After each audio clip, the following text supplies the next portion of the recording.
back to Comerica Park on a glorious afternoon. The Tigers and the Minnesota Twins playing the first of a doubleheader here today at the ballpark, and a great day for baseball. Max Scherzer is back on the hill for the Tigers, and he is presented in Game 1 by Soaring Eagle Casino. And Tigers got a little bit of a scare. That was 5 days ago against the Oakland Athletics. Max threw only 44 pitches before departing with some right shoulder fatigue. He threw one time in between that start and today. He has pronounced himself healthy, and so let's hope he goes out and continues that torrid second half he was on. Let's check out the starting lineup now for the visiting Minnesota Twins, brought to you by the Metro Detroit Chevy dealers. It'll be Denard Span leading it off in center field, followed by Ben Revere and Joe Mauer. Josh Willingham is to the left. Justin Morneau is at first base. Ryan Doumit will catch this game. Plouffe, Escobar, and Florimon are your bottom three today for the Minnesota Twins. And we are ready for baseball here. Game 1 of 2 at the ballpark. Day-night doubleheader. The first pitch is in for a strike. 0-1 on Denard Span. Nice afternoon here at the ballpark. A little bit crisp. That's okay. It's late September. Denard Span, a 4-game hitting streak, was 1 out of 4 in the opener yesterday. 1 ball and 1 strike. Span, then Revere, and then Mauer, the top 3 in the Minnesota lineup. And that is popped in the air, straight up, middle of the infield as Peralta goes back to the grass, and 1 gone. And Beaumont Health System will sponsor the Tigers' defensive alignment this afternoon, just as it has done every day. Dirks in left with Jackson in center, Garcia in right. Fielder Infante, Peralta, Cabrera are in the infield, and Gerald Laird getting the first start of the doubleheader this afternoon. So 1 speedster is kept off the base paths. Here comes another, Ben Revere. He was 1 for 4 in the series opener yesterday. Revere is batting a solid .292 when he looks at a strike. Your chances increase greatly when you're able to keep guys like Span and Revere off the base paths, as Mr. Pfister did yesterday. Here's the 0-1. And that is inside and low. 1 ball, 1 strike. Max Scherzer, 224 strikeouts, leads the major leagues entering play today. That's low. 2-1 the count. How about Doug yesterday? Complete game. Gave up 7 hits, had 7 strikeouts, and didn't walk anybody. Pretty impressive. And just in the nick of time, the Tigers again closing in on the Chicago White Sox. Their win was big yesterday. Chicago losing again last night.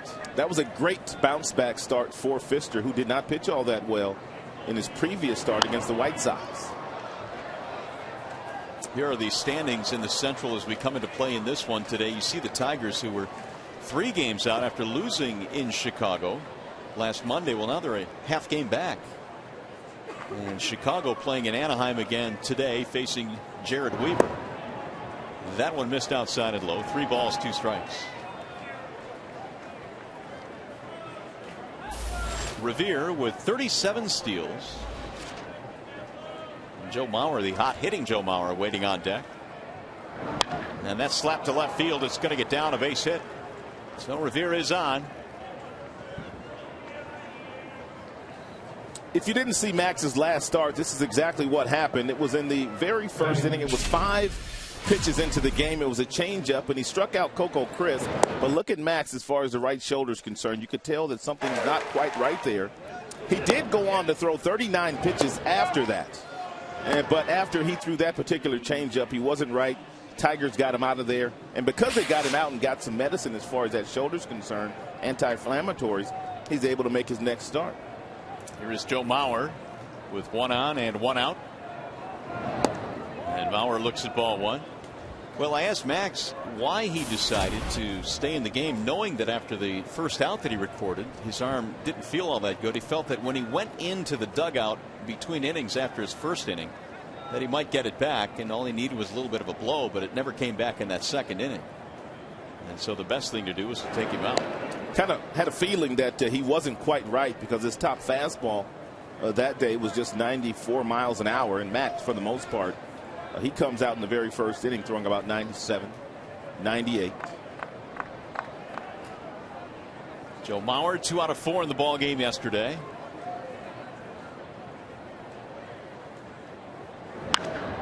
lofts this one foul back out of play. 1-1. There was a time when Joe Mauer was winning batting titles. Just about every single hit was the opposite way. But he has started to pull the ball as he has started to mature a little bit as a big league hitter. His numbers against Max are off the chart at .353. And Mauer all of a sudden now has made himself a viable candidate to win another batting title. He's trailing Cabrera 332 to 323 with Trout in the middle. Here's the 1-1. 2 balls, 1 strike. Joe Mauer has won 3 American League batting titles, 06, 08, and 09. And making a late bid to upend Mr. Cabrera.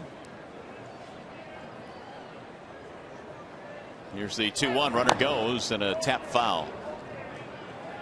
So Revere will make a U-turn, head back to the bag.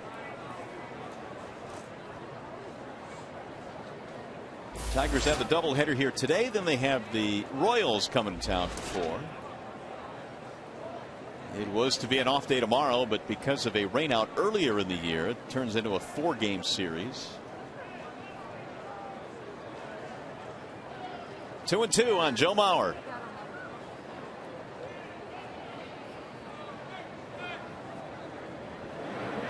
And Scherzer again with an easy toss back to first base.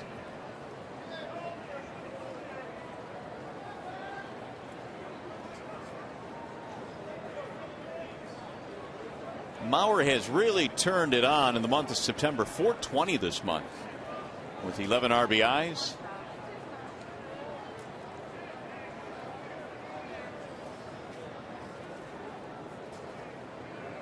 And the runner goes again, and it's shot toward left field, sinking. It'll be a base hit. Revere will hold at second base. Wasn't sure whether or not that ball would be caught. And so it's an early scoring opportunity for Minnesota. Well, the numbers that Joe Mauer, a .353 career batting average against Max, they just continue to go up. That classic inside-out swing, lots of base hits the opposite way. Mauer's 3rd hit of this series. We'll bring up Josh Willingham, who has been their best RBI man, 110 driven in this year. 35 home runs as well. And there's a strike called. 0-1.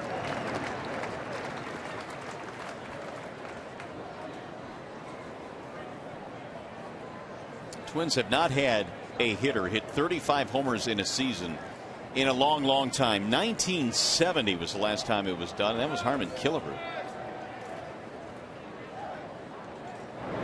And he drives this one deep to left field. That ball is hooking, and it is foul. Right down in the corner and left, but it hooked. 0-2. Just a loud strike off the bat of Willingham.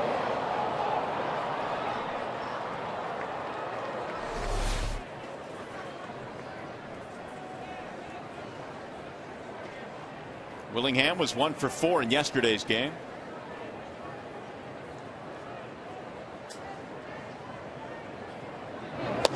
Missed it high and outside. 1-2. You think the Twins, when they signed Willingham in the offseason, thought they would get this much production out of him? No, I don't think that they thought they'd get this much production, but they probably had an idea they'd get a guy that would hit them 25 and probably drive in 90 runs in their ballpark, but he has made that ballpark in Minnesota look small. Now the 1-2. It's low. 2 balls, 2 strikes on Willingham.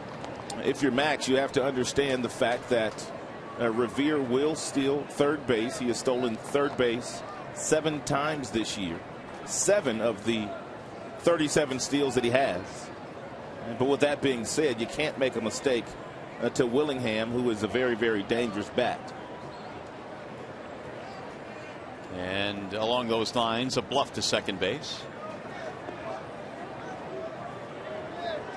Just underway, game 1 of the doubleheader here today. The Tigers and Twins. Twins have 2 men on and only 1 out.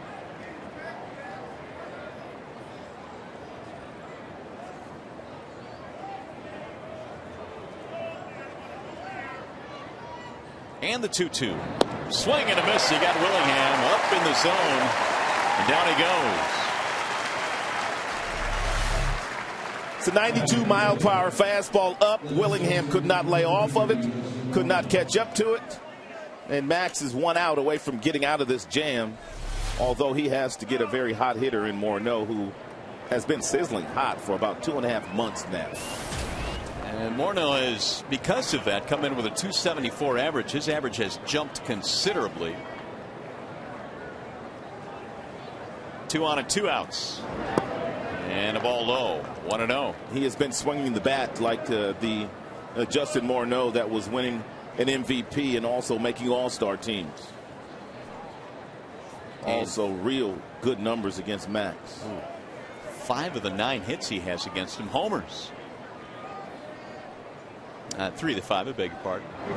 Swing and a miss. 1 ball and 1 strike on Morneau. Well, after struggling early, 311 in his last 71 games, so that has pumped his average up. He's got a couple of base runners right now, Revere and Mauer.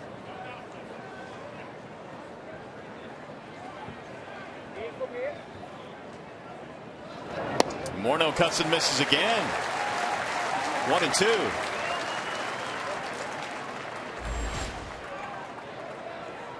Max has thrown 23 in this first inning,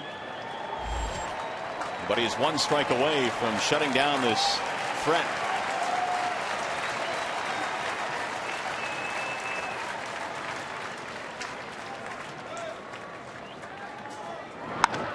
And it's hit in the air, center field, should be playable. Jackson going back, and the threat is over. No runs, 2 hits, 2 left. On the way to the bottom of the first.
Game 1 of the doubleheader this afternoon. The Tigers starting lineup presented by our good friends at Big Boy. Jim Leland has them lined up like this.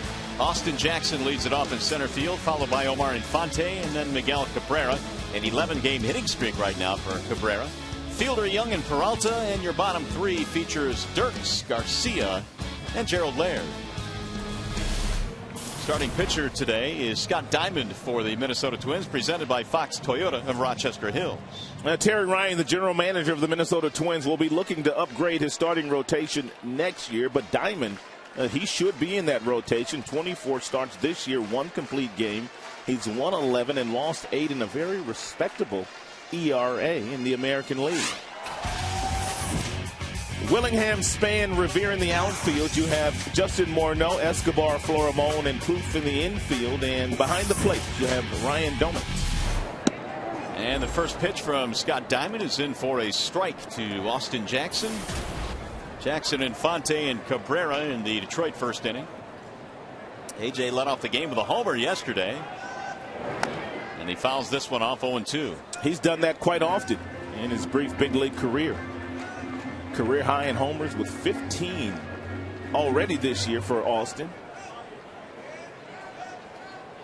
63 driven in, also a career high. And trying to finish over the season at over 300. Right now is at 301 coming into play. Swing and a miss, and Diamond carved him up on 3 pitches. 1 out. By the way, if the Tigers combine for 3 or more home runs in this game, bring a copy of the box score to a participating Arby's location tomorrow and get a free small order of curly fries. 1 out now for Omar Infante. 2 out of 4 in the opener yesterday. 5 hits on the homestand for Omar. Tigers started the homestand by winning 2 out of 3 against Oakland. Omar also made a couple of dazzling defensive plays in yesterday's game as well. Here's the 0-1. That is popped up right side of the infield. Escobar, the second baseman of the grass, 2 gone. It'll bring up Cabrera.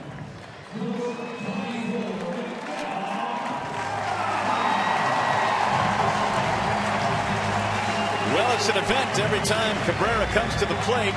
The MVP is certainly in his sights, and so is the Triple Crown. This final week or so of the season should be awfully interesting.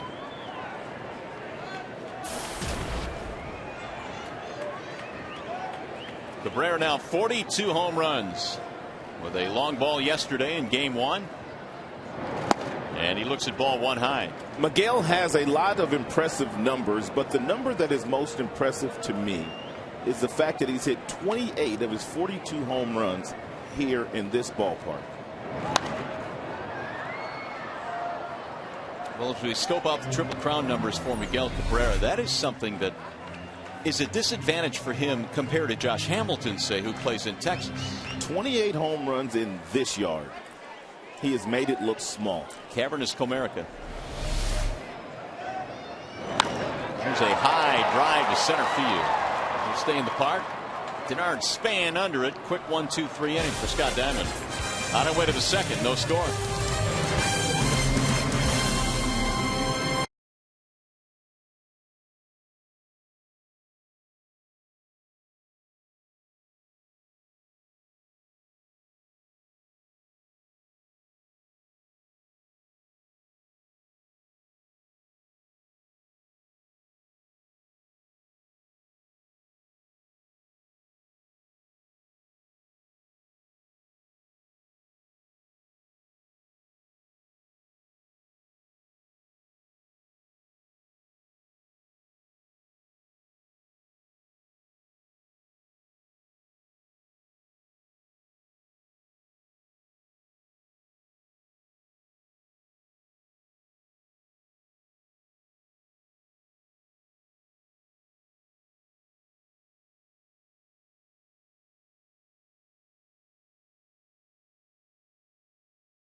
Top of the second here at the ballpark this afternoon.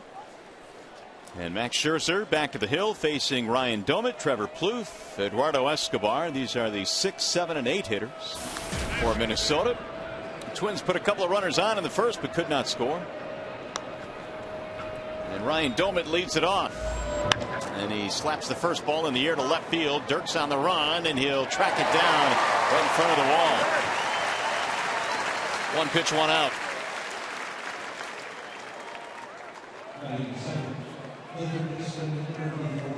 And bring up Trevor Plouffe. Scherzer gave up singles to Revere and Mauer, but then he struck out Willingham and got Morneau to fly out. Plouffe 0 for 3 in the series, 23 home runs this year. Yeah, most of his home runs have been to the pull field. He is a dead pull hitter.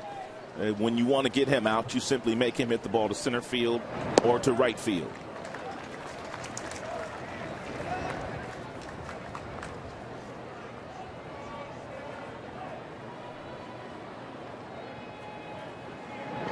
Swing and a miss, and it's 0-2 on Plouffe. Good breaking ball there by Max. Nice little curveball.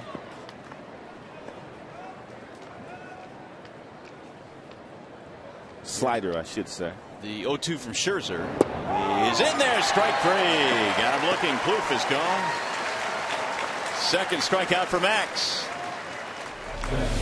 First pitch fastball for a strike. Then he threw him a slider that he swung right through. And then he took a tailing fastball right down the middle. It started outside and it tailed right back over the heart of the plate.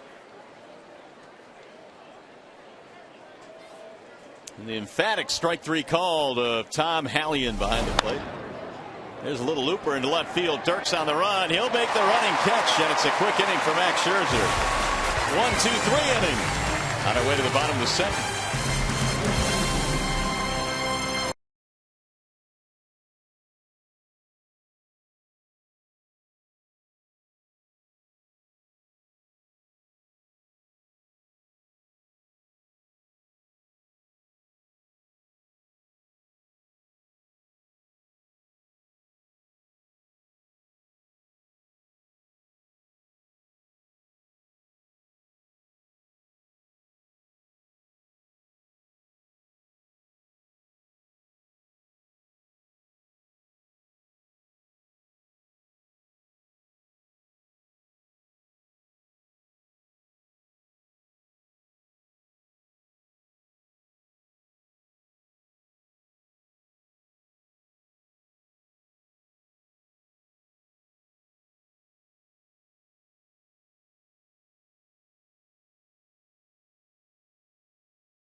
Second, and in a scoreless ball game, it'll be Prince Fielder to start things off against Diamond. Diamond's got some pretty good stuff. He's got a fastball that will go from 89 to 92. He pretty much throws right over the top. He's got a nice little breaking ball down and away to the left-handers. And the last time Prince saw him, he gave Prince Fielder a steady diet of breaking balls. Let's see how he approaches Prince this afternoon. Diamond had an 8-pitch 1-2-3 first inning. Fielder, Young, Peralta in the second. And Prince 5 for 12 on the homestand, had 3 hits in yesterday's game plus an RBI. And Diamond throws a strike on the outer edge, 1-1. And Prince has taken the first 2 fastballs, 1 for a strike, 1 for a ball. Real good hitters like Prince might be sitting on a breaking ball early in a count. 1-2. Fielder now is up to 307 in his quest to end the season at 300. On deck, Delman Young. Here's the 1-2. Fouled away back at the screen.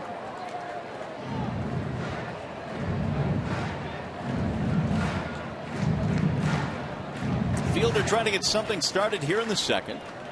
Tigers had plenty of offense in their victory yesterday against the Minnesota Twins. Here's the 1-2. And he got him, strike three. It's the second strikeout of the day now for Diamond. And by the way, this game is available in high definition on Fox Sports Detroit HD, sponsored by Xfinity from Comcast. Yeah, there's that breaking ball. Prince thought the ball was off the plate. He had some conversation with the home plate umpire, Tom Hallion, as he walked back to the Tigers dugout. He did not believe that was a strike. Soft line drive to second base, caught there by Escobar, and Delman is out. So 5 in a row retired by Diamond. That'll bring up Johnny Peralta.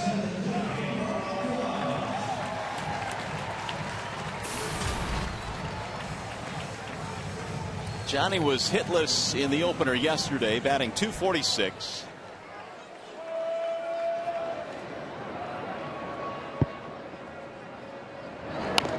Diamond gets ahead 0-1. Diamond is from Guelph, Ontario. He goes 6'3", 220. He's 26 years of age, and he's thrown nothing but strikes just about since coming out of the dugout to start this one. 15 pitches, 13 strikes. He was undrafted out of college. He went to Binghamton University in New York. Wasn't drafted, and eventually was signed as a free agent out of college. Ball high, 2-1.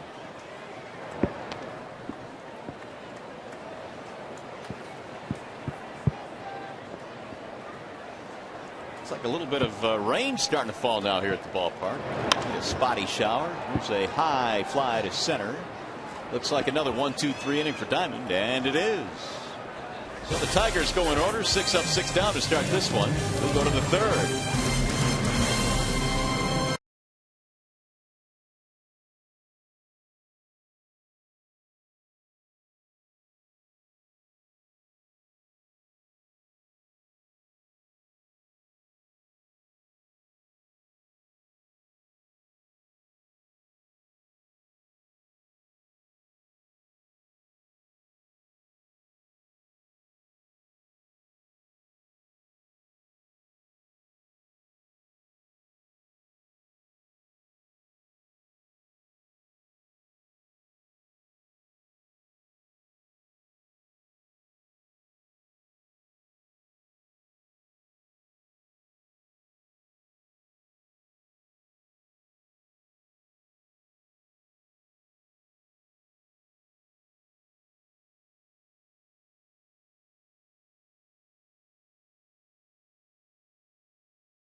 Brought to you by Comerica Bank, strength and stability since 1849. Ram, feel the power of Ram trucks now during Ram Power Days. And by Kraft, make something amazing. Back here at a crisp, cool Comerica Park as we go to the top of the third. Pedro Florimon will lead things off for the Twins. Florimon, then Span, and then Revere. Facing Max Scherzer, who had himself a 1-2-3 second. Ball missing low, 2 balls, no strikes. Florimon batting .243, hitless in yesterday's opener. Scherzer's 2-0. Lifted toward left field. Dirks on the run again, and he'll get there for out number 1. Dirks has been awfully busy so far today.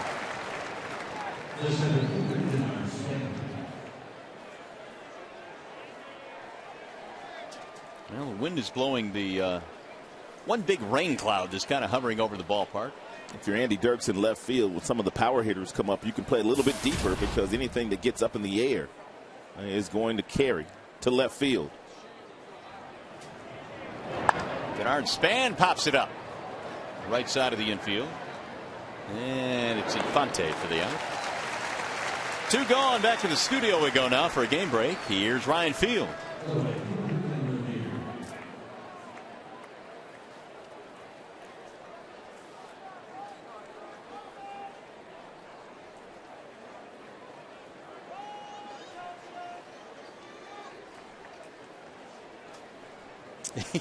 And we are indeed here this afternoon, albeit a split doubleheader here today and tonight.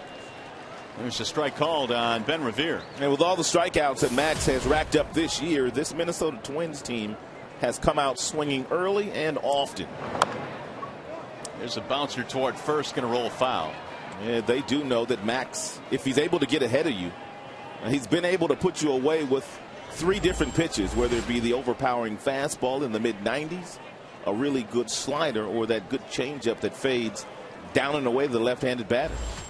He needed just 5 pitches in the second after a long first inning. And he's gotten 2 quick outs here in the third.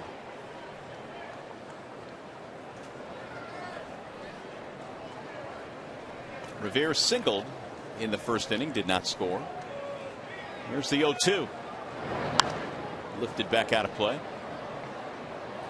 The Twins might have a decision to make in the offseason. They need some starting pitching. And they may trade either Revere or Span to get some starting pitching. Of course, they'll have to combine 1 or 2 other players with those 2 to get a frontline starter. But it's been well documented that the way that they've pitched this year, they'd be better off probably making a deal than going into the free agent market, because they usually don't spend that much money in the free agent market. Well, the Twins have said that the payroll will not increase dramatically next year. Here's a ball outside. 2 balls, 2 strikes. Well, that's not good news, because Morneau and Mauer, they about 40% of their current payroll right now. Yeah, it's an awful lot. Ron Gardenhire, as we touched on earlier, will go into the offseason trying to sort out his starting staff. That's rolled towards second base. Infante easy play, and another 1-2-3 for Max. 10-pitch inning here in the third. He's looking good. Still no score.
Here at the ballpark today.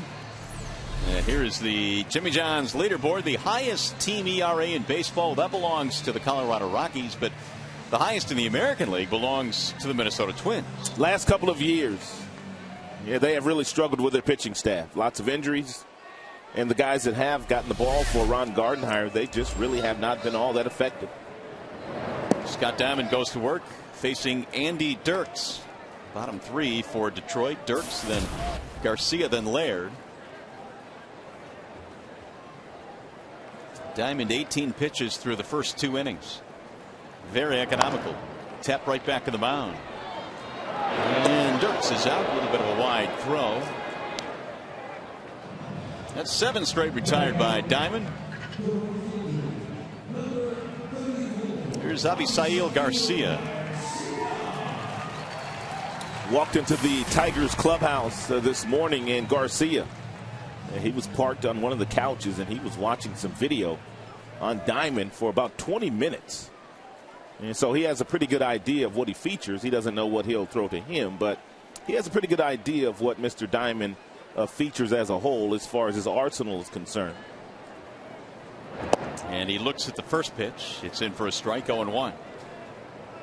Well, Garcia has acquitted himself quite well since coming up. Tigers added him to the roster August 31st.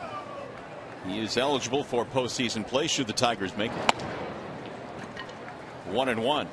He is hitting .345 in the limited playing time that he has gotten since being called up.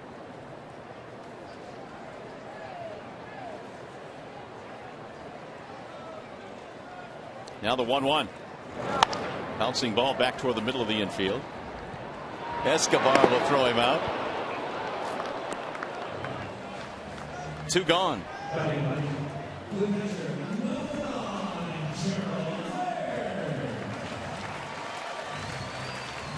Here's Gerald Laird, and that's 8 straight retired by Diamond.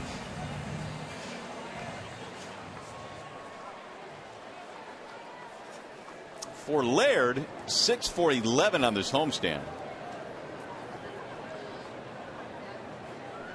That has moved Gerald's average up to .285, and he looks at a strike right at the knees, 0-1.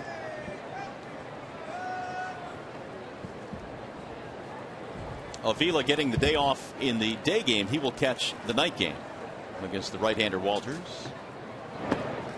Ball low, 1 ball, 1 strike.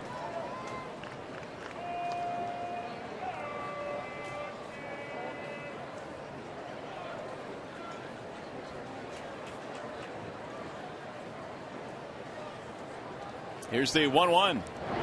And it's low and away. 2-1 on Laird.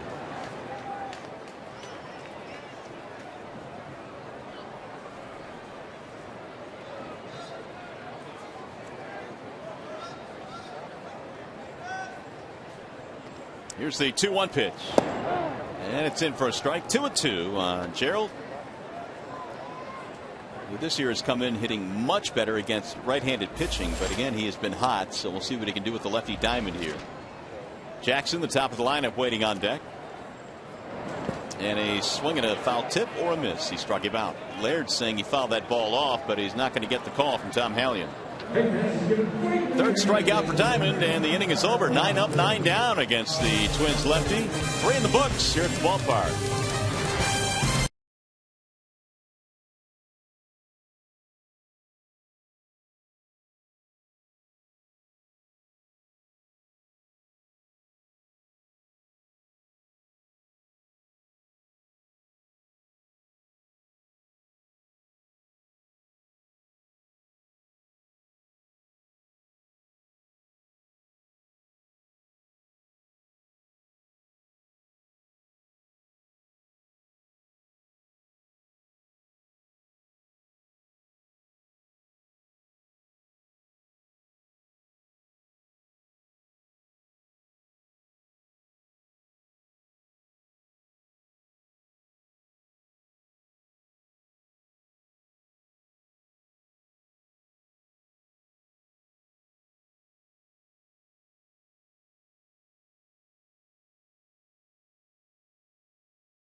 Alexi Casilla on the bag, and I've never seen this before.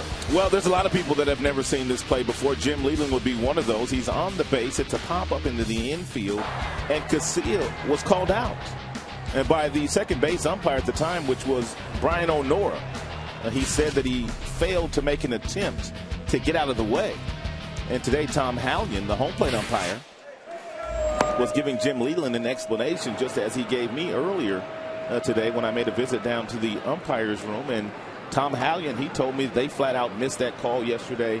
Casilla should not have been called out. It should have been ruled a no play. And because the only way that they can call the base runner out when he's standing on the base is if he visibly does something to interrupt the fielder when he's trying to make that play. So the umpires did not get that play correct yesterday. Interesting. Well, I don't know that it would have had a big impact on the game, but still, it's amazing how there are times year after year in this game where you've seen a lot of games. There's something you just haven't seen before. I mean, if you're not safe standing on the base, when are you safe? Right. It stands to reason. Logically, he should not have been called out, I don't think. And as you say, he was not trying to make a certain movement to impede the defender. Here's the 1-2 to Mauer, and he fouls it back. It is Mauer, Willingham, and Morneau here in the fourth inning of a scoreless game. Scherzer has looked good so far. In fact, he's had a pair of 1, 2, 3 innings, the second and the third.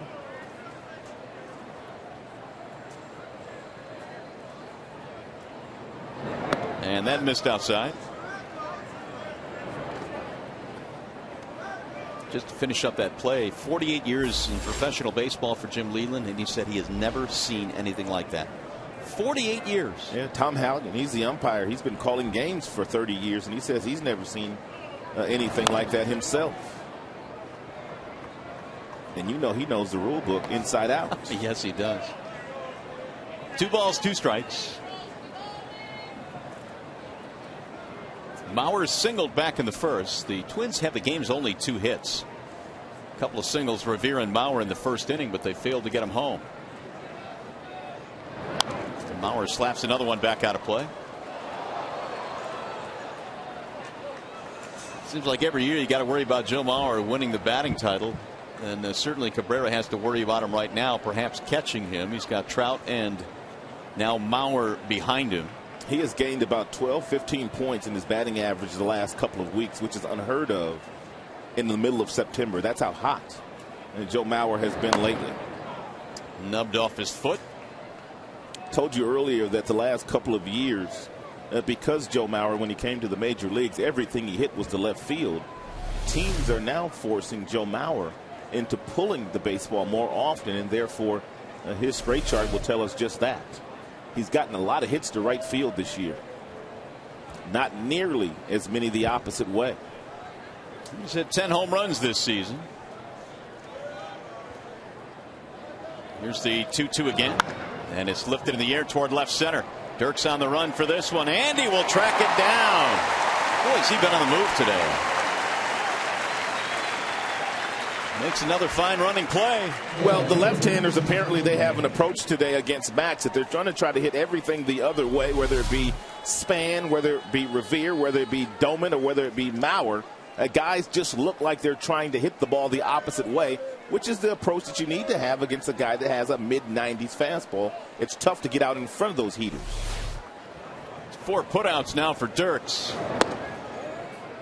Willingham came up there with a couple of guys on base and only 1 out in the first inning, and he struck out. Scherzer got him on a letter-high fastball to end that threat, and eventually got the final out of the inning to end the frame. Check swing, strike called. Willingham with 35 home runs this year. And among them was his 150th career homer. It came against the Tigers back in July. Big swing there, 1-2. He and Miguel Cabrera were once teammates when they were playing for the then called Florida Marlins. They are now the Miami Marlins. They've had a rough year, too. So much was expected, too, of that team. The 1-2 is low. 2 balls, 2 strikes. Well, Max was able to punch Willingham out with a letter-high 92-mile-per-hour fastball. Well, we'll see which direction he goes here.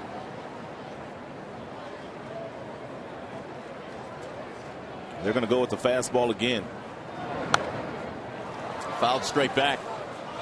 Here's the Farmers Insurance report card.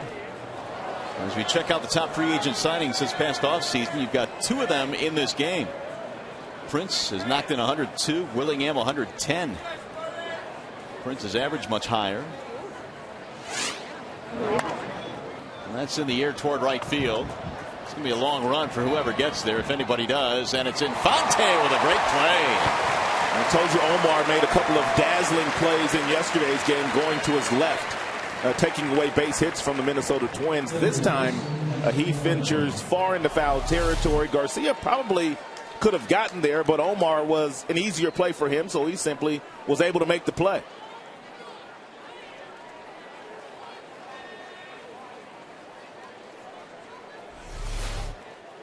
So with 2 outs, here is Justin Morneau. He's fouled back out of play, 0-1. Morneau is 0 for 1, batting .273. 17 of his 19 homers this year have come against right-handed pitching. He takes a ball outside, 1-1.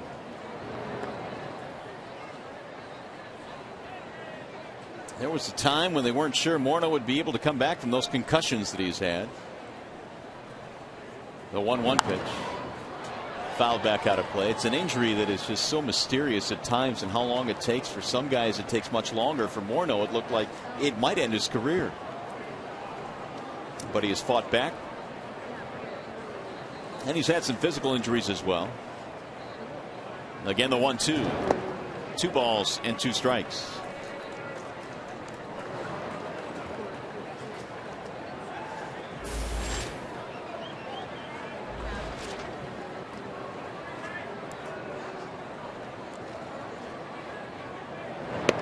Ball high, 3-2.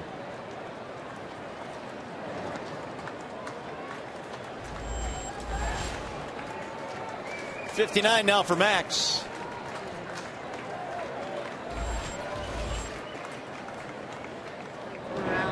And he walked it.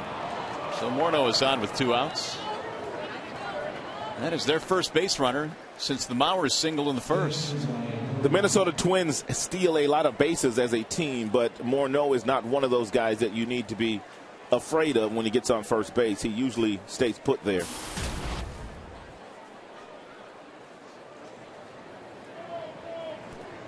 Only Tampa has stolen more this year than the Twins. Domet looks at strike 1. He lined one to left field that Dirks ran down back in the second. Domet catching in this one. And now just 1 for his last 12.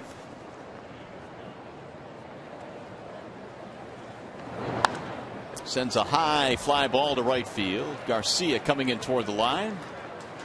And he'll make the play to end the inning. No runs, a walk, 1 left. On our way to the bottom of the 4th.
B, the food, C, the statues, or D, just kind of hanging out with paws.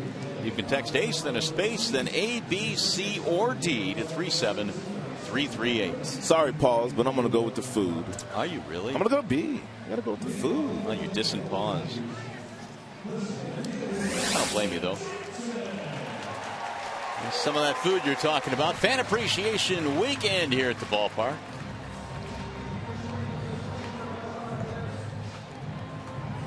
Can't come to the ballpark without sampling some of the Cracker Jack. They got a little cotton candy going there, too, don't they? Yes, they do. Well, partly cloudy here this afternoon. We had a little brief shower for about 30 seconds earlier in the game, but otherwise it's a cool, clear day here at the ballpark. And so far it's been dominated by the two starting pitchers. Scott Diamond goes back to work, and he faces Austin Jackson. Infante and then Cabrera to follow.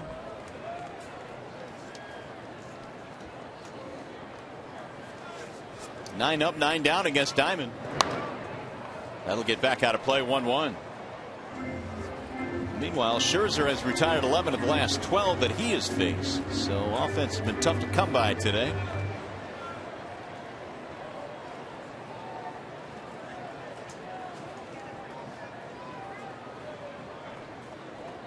Now the 1-1. Jackson takes outside. 2 balls, 1 strike on Austin. Struck out back in the first inning. 0 for 1.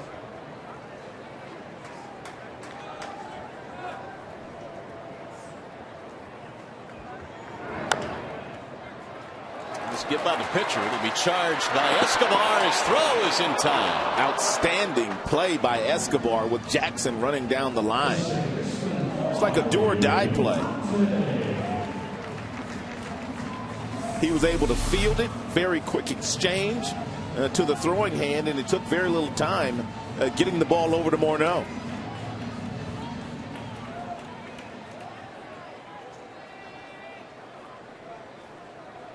One gone for Infante. Ball 1 to Omar, who popped up back in the first.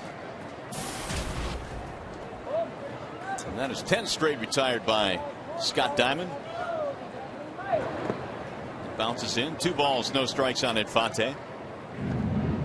Diamond was property of the Atlanta Braves when he was plucked in the Rule 5 draft by the Minnesota Twins. That was in December of 2010.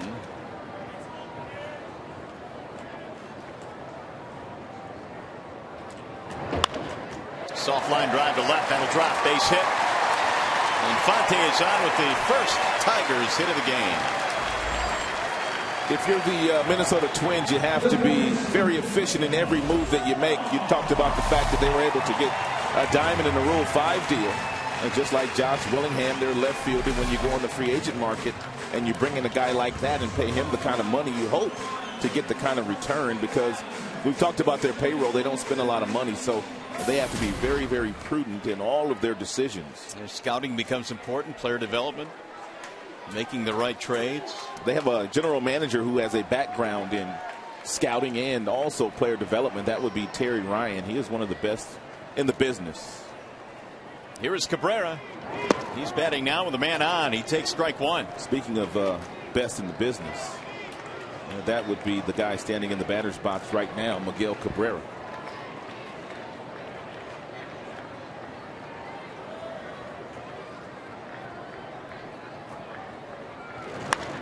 And he rips one foul down the left field line.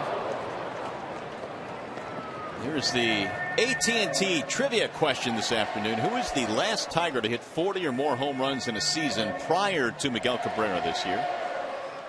Miguel with 42, who is the last Tiger to hit at least 40 in a season.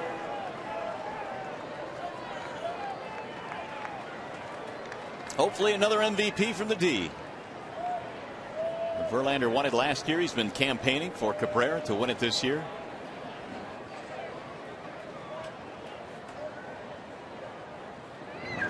And ripped over the head of the third baseman, Klute, down the line. Infante is on his way to third. He might score on this. They're going to send him home. Willingham had trouble with it and left. It's a double and an RBI for Miguel Cabrera.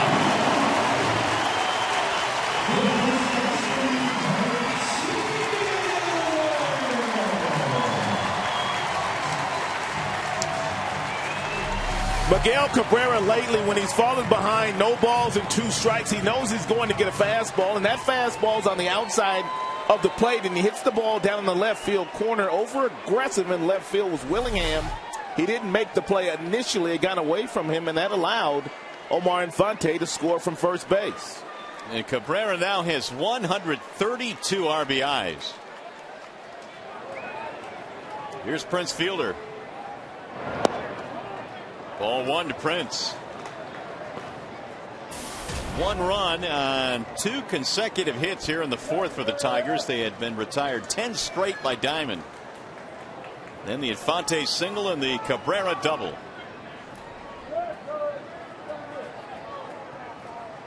Here's the 1-0. 2 balls, no strikes on Prince. Not only does Miggy have 42 big flies, he is 1 double shy of 40. What an amazing offensive season he's had. It's nuts.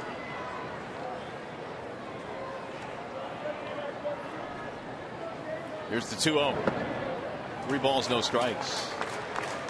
Here's one more look at Willingham in left field, who was very aggressive getting over there to try to keep Infante at third base.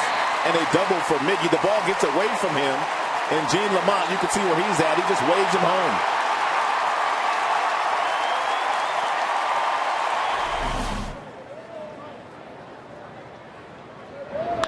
He's swinging on 3-0 and skies one in the air to left center. Willingham is under it for the out. That's a shocker. A stunner, actually. We've talked over and over about that. Miguel and Prince Fielder have not swung at a 3-0 pitch all year. That's the very first time. And Jim Leland said both guys have the green light. They can swing at it whenever they want to, but neither guy really likes to swing 3-0. Here's Delman Young now with 2 outs. Delman with a soft line drive for an out back in the 2nd. 1-0 Tigers on the double by Cabrera, driving in a run. Ball 1. Gary Sheffield, when he wore a Tigers uniform, he never liked to swing at 3-0 pitches either. The guys that are really talented, guys that hit 300 every single year, when they get themselves in a 3-0 count, they feel like they've got the pitcher on the ropes. They'll make him throw that pitch. Now it's 3-1, so they're still sitting in the driver's seat. They are a little afraid of swinging at something that's out of the zone 3-0. That's why guys like Miggy, guys like Prince, we talked about Sheffield, they don't like to swing in those situations. Yeah, and I've always wondered for guys that don't if it's because the overriding factor is making a 3-0 out. You know, as Fielder just did, they're flying out with a 3-0 count. Guys are just, really good hitters. They just know that the pitcher's on the ropes. And they're going to get something good to hit eventually. Typically, as good as the 3-0 pitch is, the 3-1's going to be just as good. Absolutely. That's line to right field, base hit. Charging the ball, Revere. They're going to send home Cabrera. Here's the throw, offline, not in time.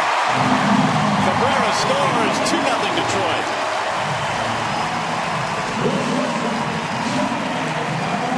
Say what you want about Delman Young, but Delman Young has driven in some huge runs for the Tigers the second half of the season. Here's a ball that's absolutely whistled the opposite way. If you're Gene Lamont, as soon as the ball is hit out there, you know that you're going to score Miggy, because that's not one of the strengths of Revere in right field. He does not have a very strong throwing arm.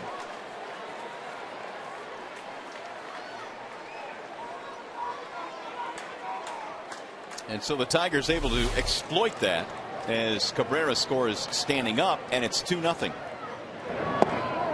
That's in for a strike on Johnny Peralta. That was a wise decision by Miguel to stand up as he crossed home plate. Had he slid, there may have been a chance that Doman, who made a nice recovery, may have been able to tag him out.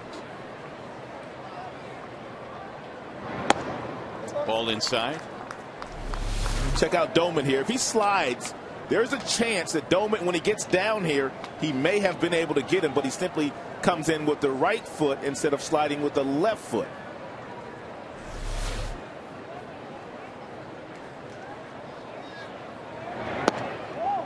Just off the plate, and the count goes 2-1 on Peralta.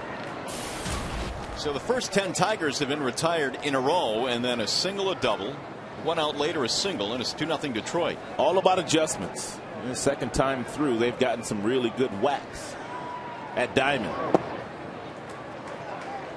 3-1.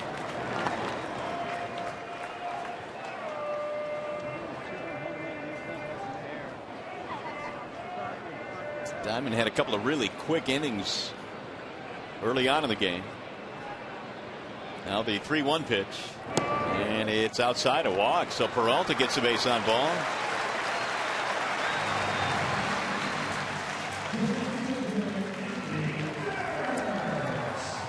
The Tigers will host the Kansas City Royals this Thursday at 1:05. The first 10,000 fans 18 and older receive a Detroit Tigers 2012 team photo. For tickets, call 866-66-TIGER or visit tigers.com.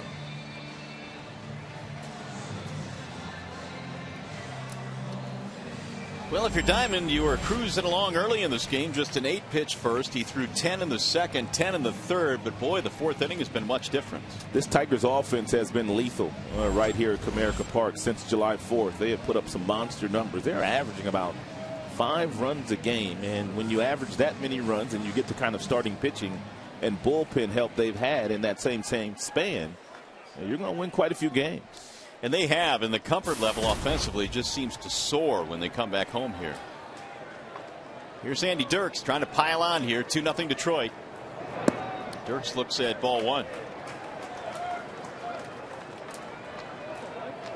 Andy bounced one right back to the mound his first time up.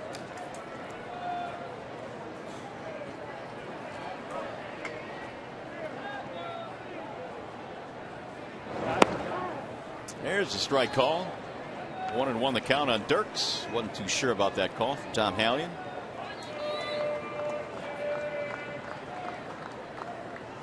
Andy's hit safely in 3 straight.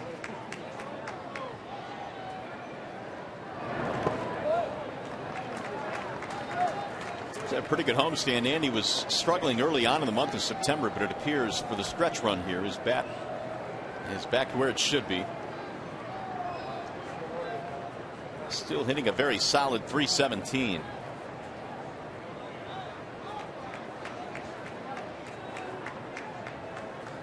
The 2-1. Strike call. Dirks didn't like that one either. 2-2. Andy is now 7 for his last 12.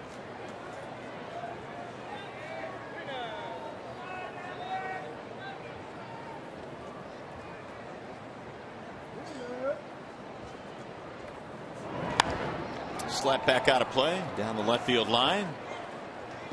Tigers 2 runs, 3 hits. Twins no runs, 2 hits.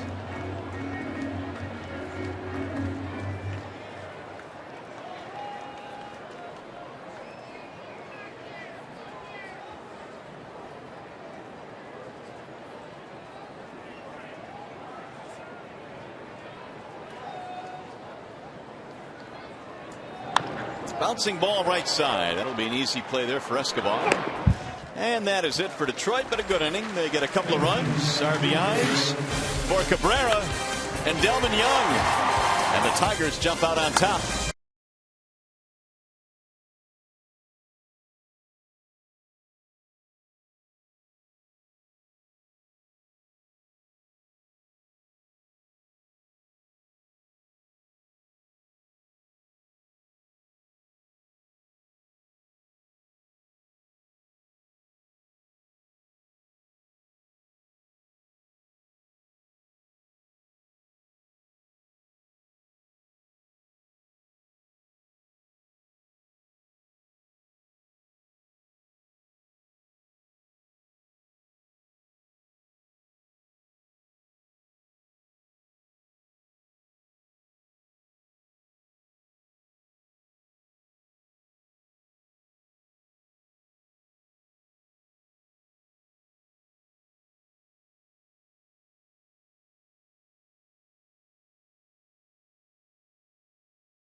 scouting report. No trouble with the Twins for Miguel Cabrera. We saw it again here today.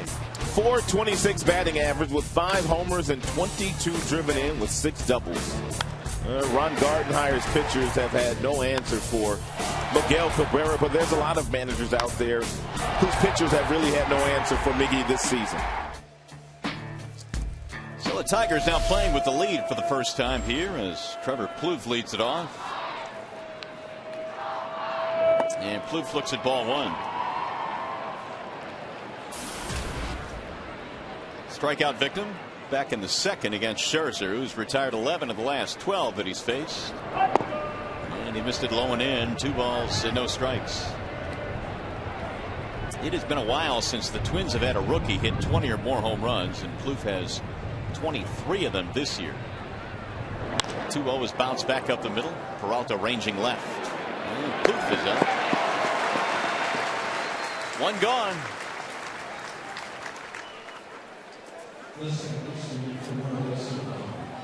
It's going to bring up Eduardo Escobar, getting the start at second base.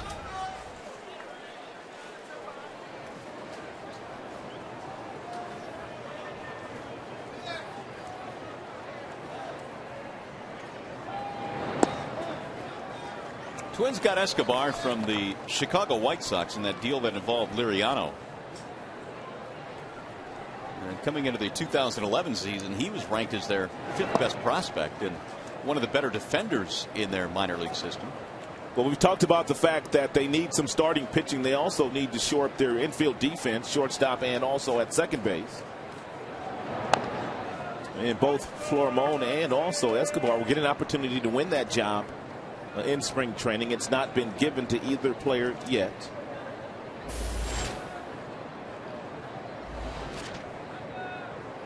Florimon waiting on deck. Here's the 1-2. Soft line drive to center, and that's a base hit for Escobar. It's the first hit they've gotten since the first inning.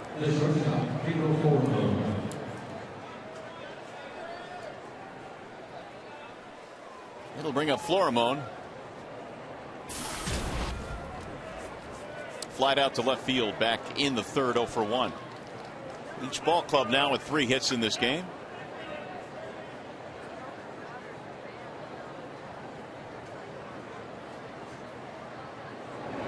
Florimon looks at a strike. Scherzer has walked 1 and fanned 2 in this game. And again, Max came in leading the majors in strikeouts, 226 now.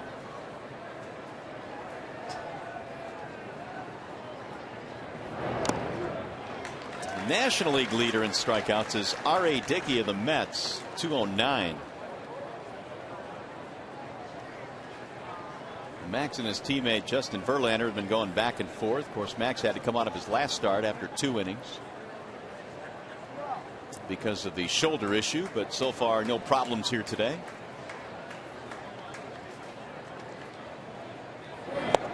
Checked it. Did he go? Yes, he did.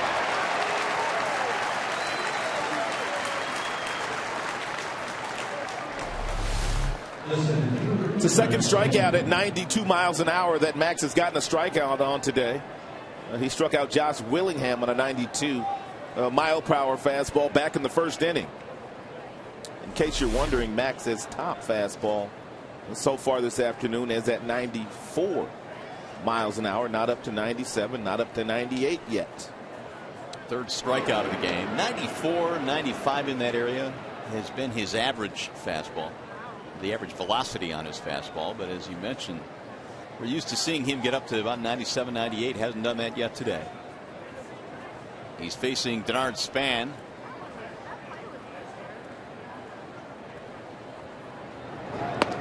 Ball 1 outside. Max is 12 of 18 in first pitch strikes, and when you get ahead of the hitters and then you're able to locate a fastball 92, 93, you can get yourself a lot of outs at this level. It's when you fall behind and you try to throw that fastball over the plate at 92, 93. Those get hit up here. Runner bluffs.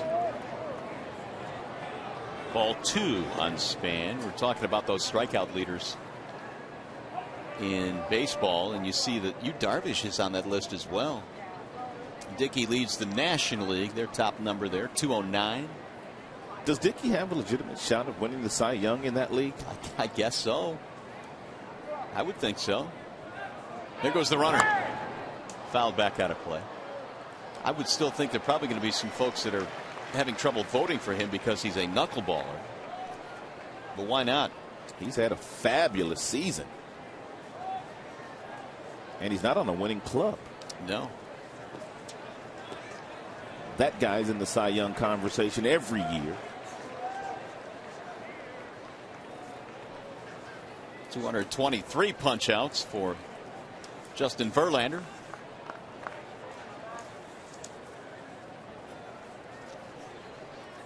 You see where Gio Gonzalez got his 20th win yesterday. I did see that. What a year he has had. Yeah. Dickey with 19 wins.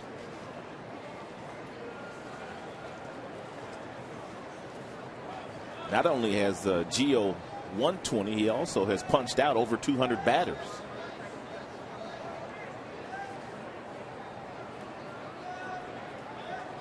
Another toss back.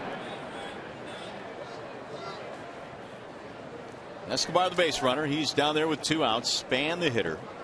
Tigers got a pair in the 4th. They lead 2-0. First of 2 we have for you today. A night game later on tonight, 7:05 start. And you can see that one as well right here on Fox Sports Detroit.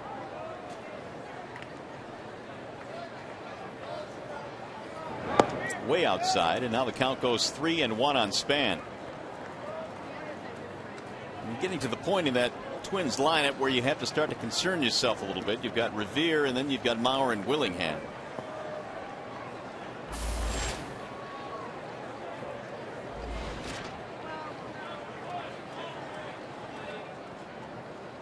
Been a tough season for Ron Gardenhire. His team came in at 62-89.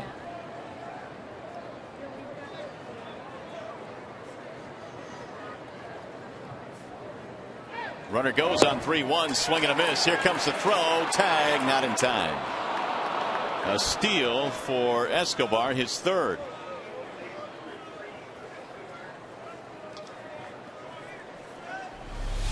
And Minnesota Twins are down by 2, top half of the 5th inning. They're not going to be afraid to run. He picked a really good pitch to run on. It was a changeup. Good throw by Gerald right on the bag, but Escobar sliding in safely before the tag was applied.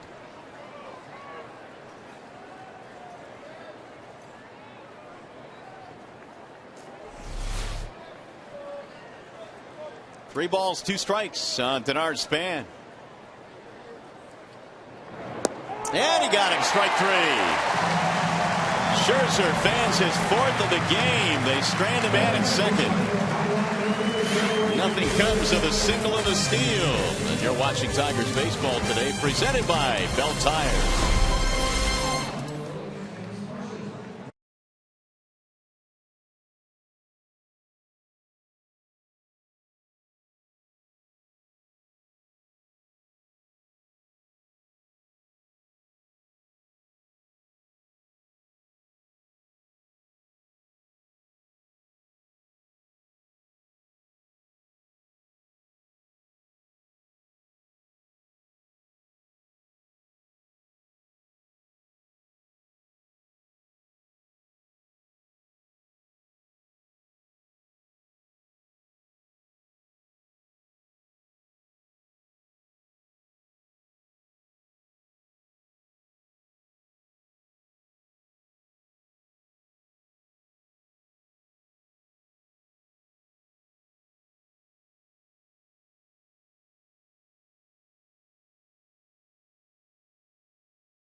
By Arby's. Try Arby's new hot turkey roasters. It's the greatest thing since sliced roast beef. And by AT&T, the nation's largest 4G network. AT&T, rethink possible.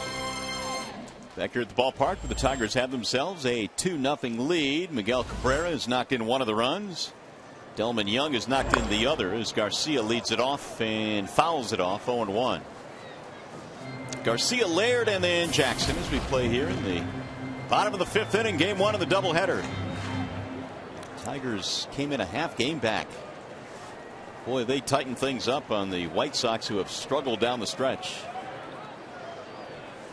Diamond gave up the 2 runs in the 4th, brings it home and misses outside.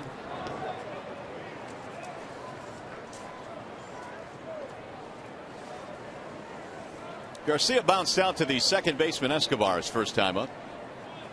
Here's the 1-1. He'll shoot that one to left center base hit.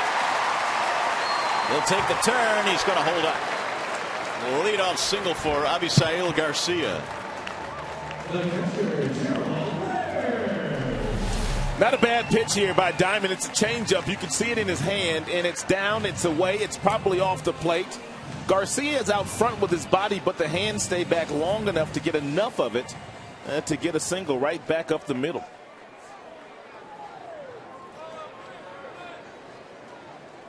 Garcia, since coming up from the minor leagues, has had 11 hits, all of them singles, and there he goes, and they've got him picked off. Throw down to second, the tag, and he is out.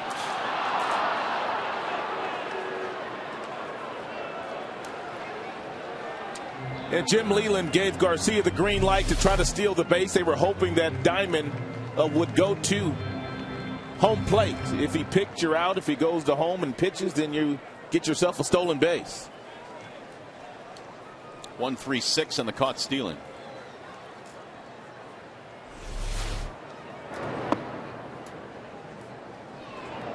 Gerald Laird struck out back in the 3rd.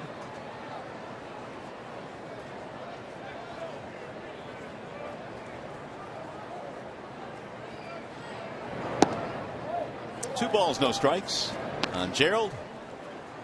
2 runs, 4 hits for Detroit. No runs, 3 hits for Minnesota. They've stranded 4.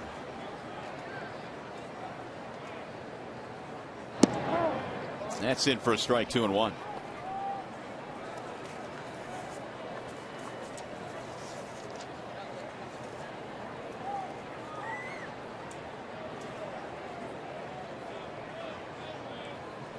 Here's the 2-1 pitch. 3-1 on Laird.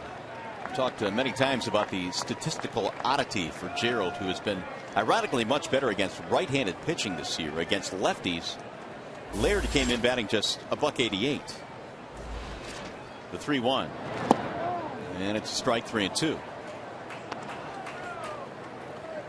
Against right-handers, nearly 400. But when he has filled in for Alex Avila down the stretch here, he's chipped in with a few hits, so he's done some good work. 3-2 pitch is a bouncing ball to second. Easy play there for Escobar. Laird is out, 2 gone. Well, it's time now for the Bernstein Advantage scouting report. Get the Bernstein Advantage. We go to bat for you. The Twins have allowed 106 stolen bases and 128 attempts this year, which is the 3rd highest percentage in the major leagues. That went down as a caught stealing, but the pick throw by Diamond started that caught stealing. Here's Jackson. 1 ball, no strikes on Austin. 0 for 2 this afternoon. The average now at an even 300.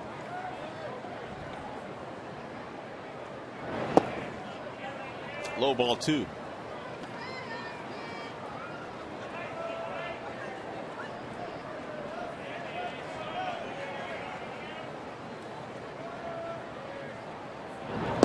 And that's in there for a strike, 2-1. Reach over there. Do me a favor. Turn that switch on and turn the sun back on, please. It was feeling awfully nice when it was out, wasn't it? It was. Now it's just getting cloudy and cool. Here's a ball high and away. 3-1. I wish I had those kind of magical powers. Nice day to snuggle up, I guess. That it is. Here's the 3-1. Jackson takes low, ball 4. Diamond has issued a 2-out walk. It's his second walk in as many innings.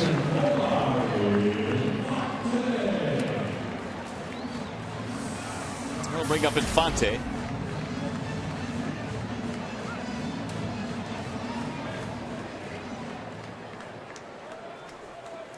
Omar had the single that started the rally for the Tigers back in the 4th inning, a 1-out single. He eventually scored on the Cabrera hit.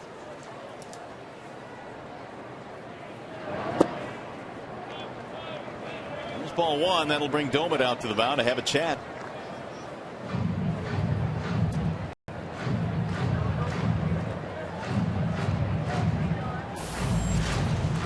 Drew Smiley will pitch game 2 tonight for the Detroit Tigers in the second half of this doubleheader. Kansas City comes a call in tomorrow to start a series. Final 4 home games of the regular season. And a ground ball foul right behind Tom Brookins at first. 1-1 on Infante.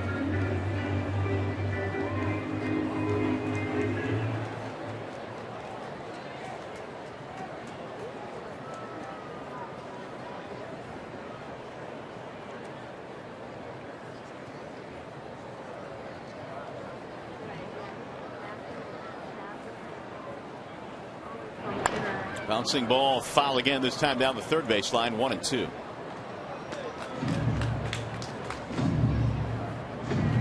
Omar has, for the most part, had a pretty good season offensively since joining the Tigers. Defensively, he has had his struggles every now and then, and it seems like footwork has been the main issue, especially trying to turn 2 at second base. And Jim Leland has said that he's been caught in between sometimes with his footwork. And I guess it underscores, Rod, the importance, sometimes things we don't really pay attention to, but footwork for infielders is critical. I think Jim is correct on one instance there, but also confidence. Omar hasn't played that position with the same kind of confidence that he played that position with when he was with Miami before he came to us. There was no other second baseman in that league that had more putouts than Omar. So I think a big part of what he was going through was a little lack of confidence too, and the footwork.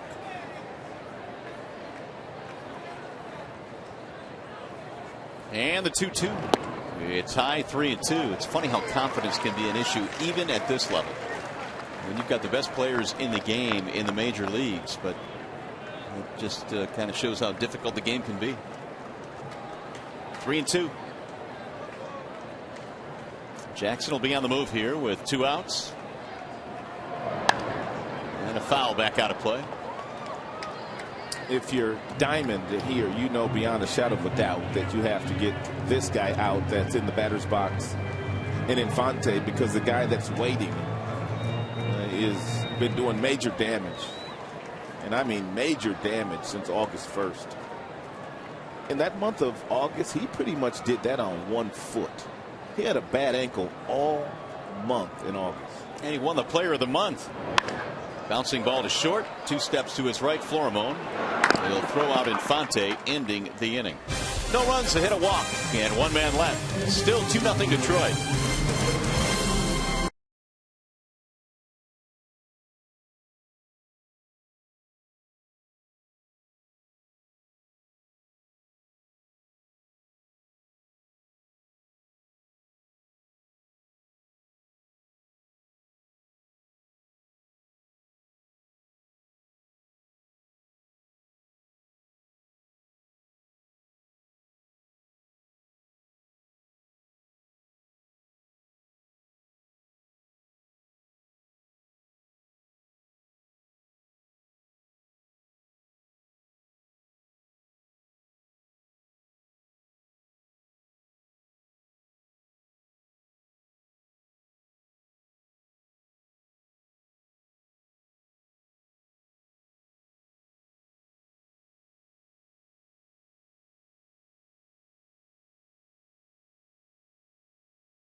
Tigers McDonald's Player of the Game, presented by the Daily Double Burger at McDonald's for only $1.99. Using your cell phone, text Tigers followed by a space and the player's uniform number to 37338, or vote online at foxsportsdetroit.com.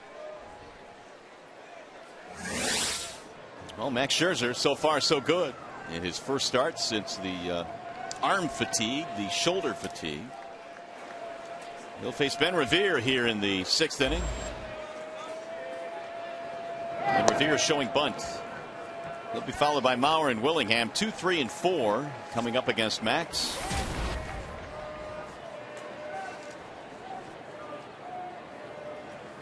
Rivera's single and a bounce out in this game. And again he shows bunt. And again he takes, this time low and inside, 2-0.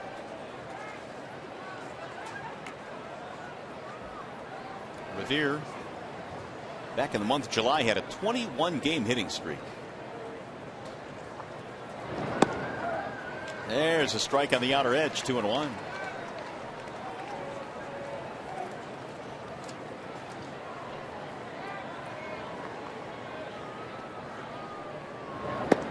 Ball missing outside. Revere this year has 37 stolen bases. It has been a while. There's some action in the Tigers' pen since the Twins have had somebody steal that many bases. He's going to hit this one in the air toward left. Hit it pretty well. Dirks going back to the track, to the wall, reaches, can't get it. It's off the wall. Dirks falls down and can't find it. Revere is on his way to third base, and he's going to be in there with a stand-up triple.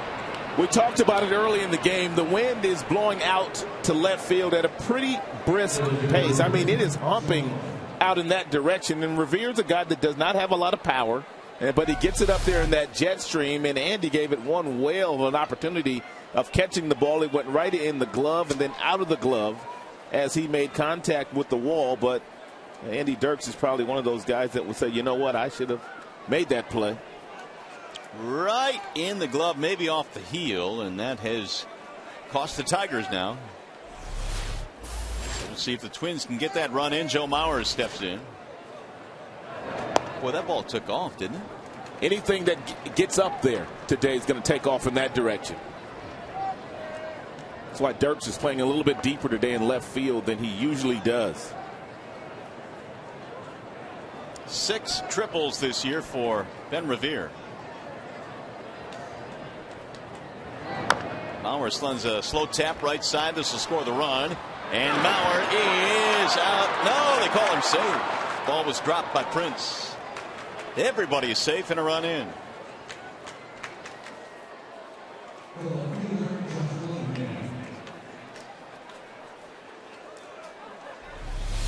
Hey, Omar comes in and barehands the ball and then kind of just shuffles it over to Prince as he's falling down. And the ball just kind of comes up on Prince. Prince could not help Infante out here.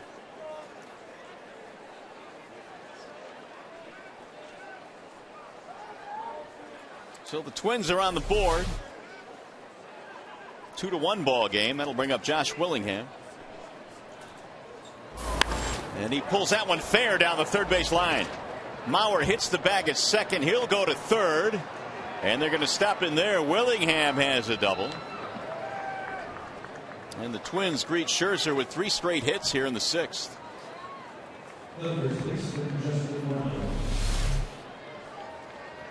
It's a first pitch fastball, the sinker ball that's kind of down and in, and Willingham just drops the barrel on it. And McGill had no opportunity to knock it down. Jim Leyland coming out. We'll see if he has the hook with him. 86 pitches for Max Scherzer. He's had some people down that bullpen getting ready.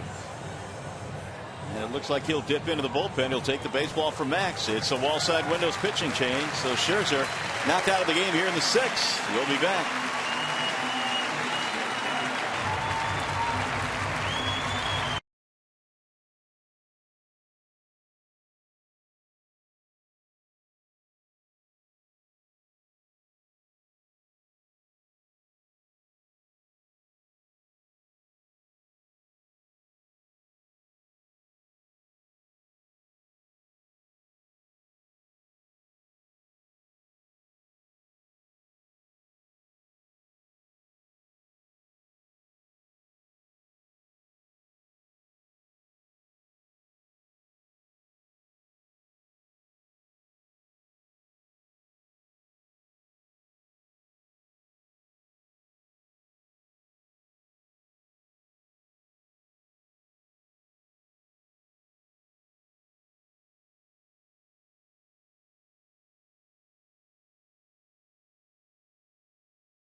here this afternoon as he takes on the Chicago White Sox in Anaheim. Meanwhile, Max Scherzer done here in the 6th, and we check out his out distribution. Not quite as many strikeouts as we're used to seeing. No, not at all. Max, top fastball, probably about 94 here today, and that was after leaving his last start against the Oakland Athletics after just 2 innings and 44 pitches thrown. So Phil Koch will take over now out of the Detroit bullpen with runners at 2nd and 3rd, and for the Twins, nobody out. He's got good career numbers against Justin Morneau, so he'll just need to locate that breaking ball down and away, and hopefully he can get a strikeout here. Got him to chase one there out of strike zone. And it's 0-1 on Morneau, who has a walk and a fly out. Ultimately, I think the breaking ball is the pitch that he might want to get him out on.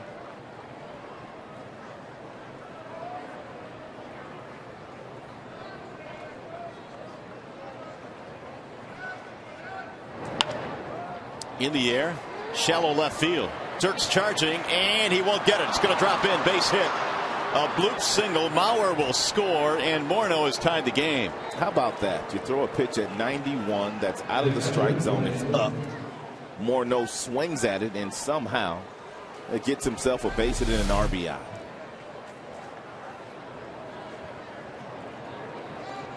Four straight hits for Minnesota. And they have tied the game. Still nobody out in the inning. That'll bring up Ryan Domit. Hitting this year really has not been Minnesota's issue. They have a decent hitting club. They've got some speed at the top and the bottom. They've got some guys in the middle of the batting order with a little bit of pop in that bat too. Good block there by Gerald Laird, keeping the runners at 1st and 2nd. 2 runs, 7 hits now for Minnesota. 2 runs, 4 hits for Detroit. Domit is 0 for 2.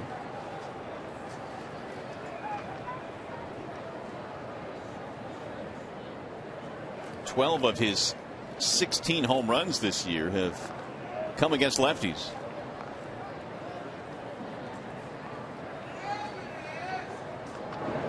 And he looks at a ball outside. 2-0 the count. When you start to look at some of the splits of the Minnesota Twins everyday lineup, they do better work against righties and left-handers, and that may be one of the reasons why Drew Smyly is getting the start here tonight in favor of Rick Porcello. Missed it outside. Now it's 3-0.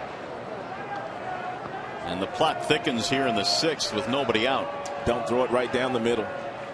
Domit might be one of those guys that has been given the green light by his manager, and Ron Gardenhire, to swing at if he chooses to do so.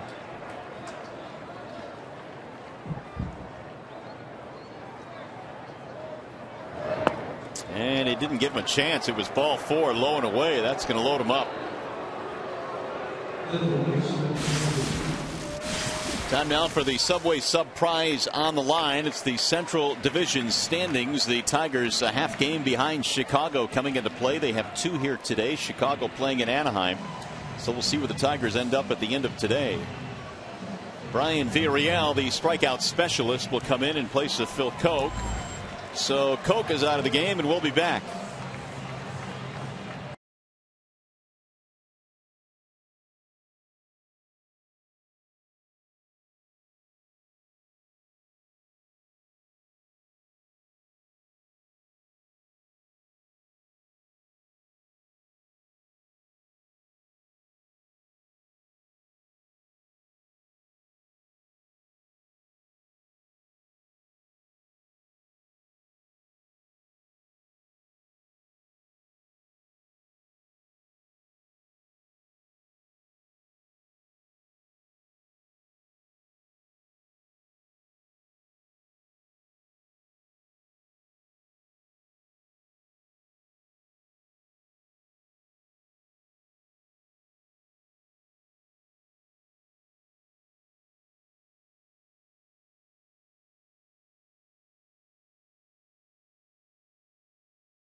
Now, as we play here in the 6th inning, the Twins have the bases loaded with nobody out. Brian Villarreal checking in a sticky spot here. Trevor Plouffe sends a ground ball base hit into left. That'll put the Twins ahead. They will score 1 run as Willingham comes in. That didn't take long. Plouffe picking on the first pitch, and it's 3-2 Twins. Well, the book on Brian Villarreal is the fact that he's going to come out of that bullpen, and usually the first pitch he throws is going to be a fastball. It's going to be in the mid to upper 90s. Plouffe knew that, and he got out in front of one and drove in a big run for his club. They are still loaded with nobody out. That's the 8th hit of the game now for Minnesota. So the book is closed on Scherzer. He is charged with all 3. Here's Escobar. Way high, 1-0. Before Villarreal threw that first pitch to Trevor Plouffe, he had inherited 21 base runners this season, 8 of which had scored. You can add 1 more to that. He still has a couple of more base runners out there that would not show up on his earned run average. 2 balls and no strikes. And Villarreal has been a little bit wild lately as well. 4 walks in his last 5 outings. Escobar is 1 for 2, singled, stole a bag back in the 5th, but did not score. By the way, I did flip that switch, and the sun did come back out. Appreciate it. Swing and a miss, 2-1. It makes a whole lot of difference when it's sunny here.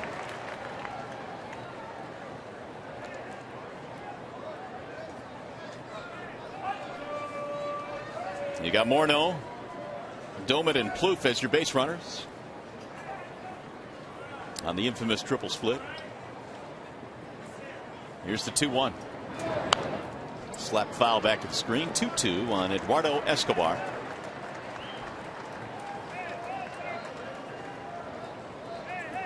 Darren Downs is warming up in the Detroit bullpen.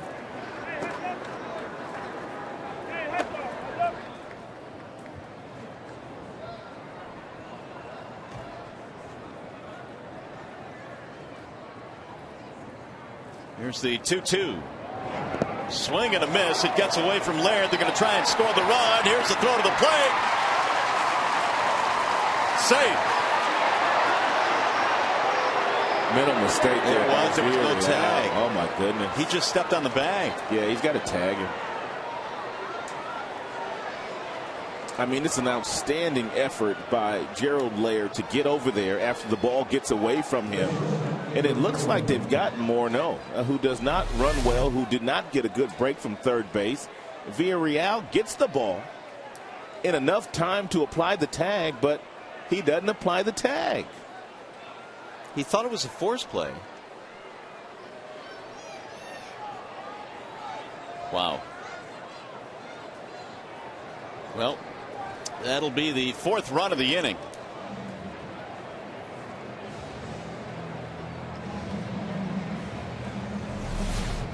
And the pitching coach out now to settle down Villarreal. That's going to leave runners at first and third. 4-2 Minnesota with the lead.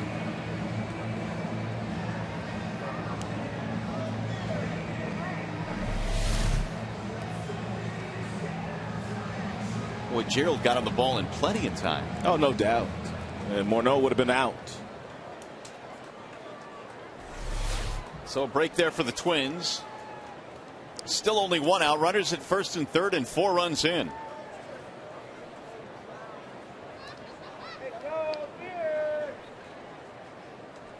Here's the number 9 hitter, Pedro Florimon. Missed it outside, 1-0.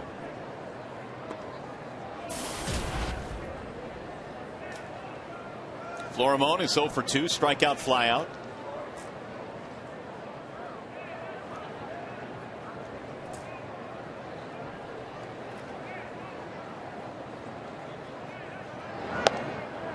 There's the strike call, 1-1.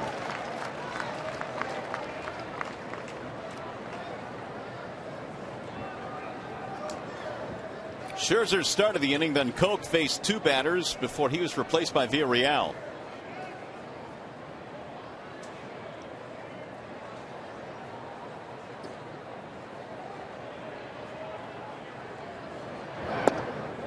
Missed it inside. It looked like Tom Hallian wanted to go up with the right hand, but didn't. 2-1.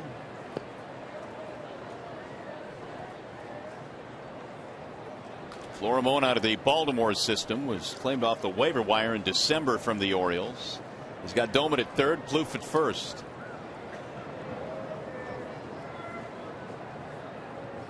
And the 2-1. Bouncing ball right side. Infante will flip the second one. Here comes the relay. Safe at first base. And the run will score from third.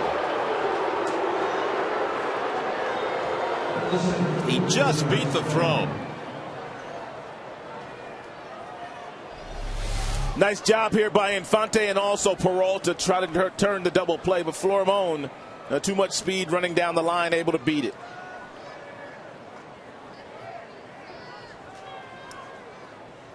A 5-run inning for Minnesota. They lead 5-2. And he just barely beat the throw. Here's Span.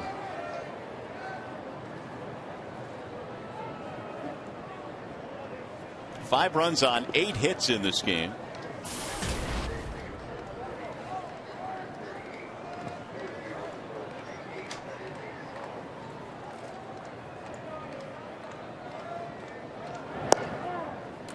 There's the strike. This inning started with that wind-blown triple off the bat of Ben Revere off the glove of Andy Dirks, and it's kind of gone downhill since. 3 runs charged to Max, 2 charged to Phil Koch.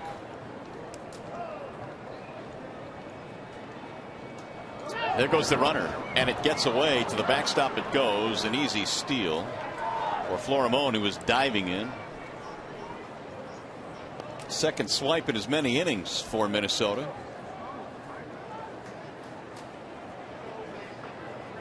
And the third stolen base of the year for Florimon. 1-1 on Span as the Twins hit around here in the 6th. They send 9 men to the plate.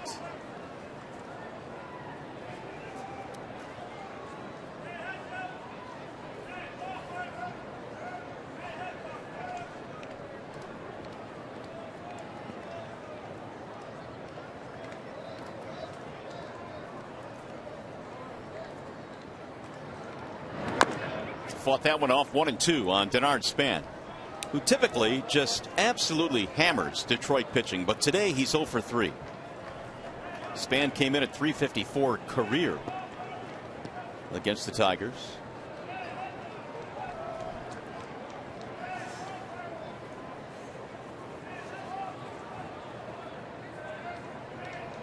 Trying to drive in another run. Florimon at second base, and what has turned out to be a 5-run 6th for Minnesota. And the 1-2. Slap foul back out of play. Span missed about 14 games diving for a baseball and spraining his shoulder. There was some thought that he might not be able to come back for the remainder of this season, but he's worked his way back in the lineup.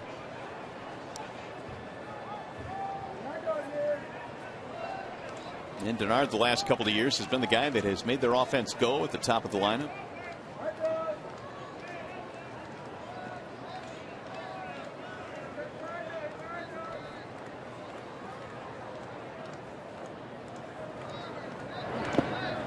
And another block by Laird, who quickly has to pounce on it to keep Florimon at second. 2 balls, 2 strikes on Denard Span.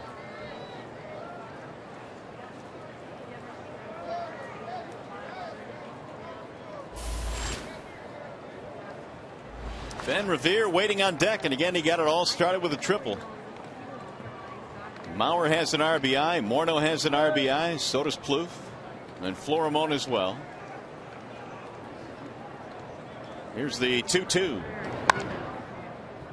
That'll get foul right by Jerry White down in the first base coaching box.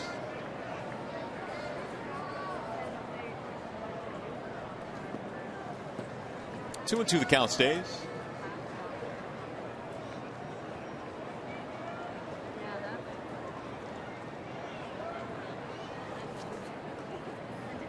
Scherzer was cruising along in this one.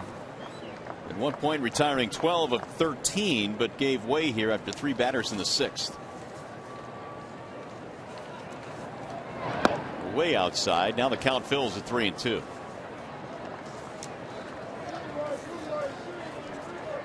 Drew Smiley will take the mound in game 2. Doubleheader later on tonight that you can see right here on Fox Sports Detroit. Darren Downs, meanwhile, warming up. Still warming up.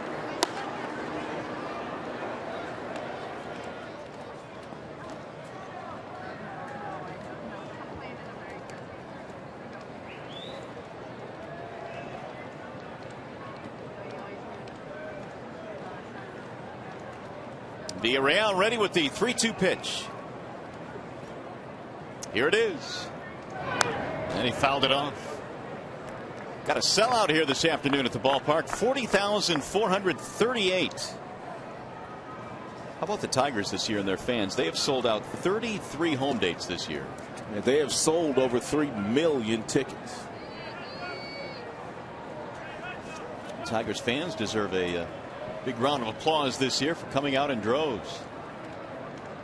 Over 3 million. Crowds of 40,000 commonplace during the summer.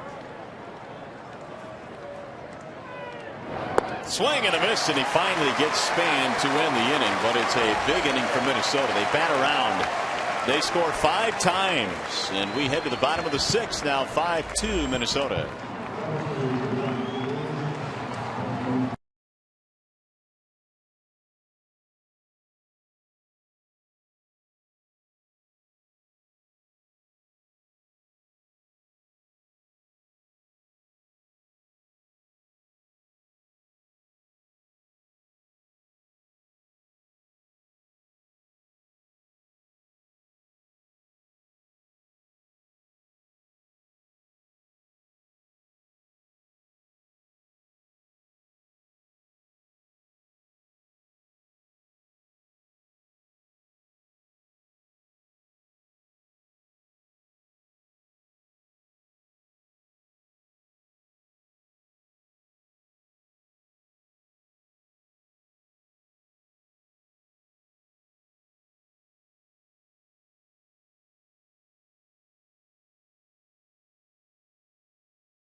Well, Miguel Cabrera's value to the team down the stretch awfully important. He has put the team on his back in his last 21, a .382 batting average and 25 RBIs.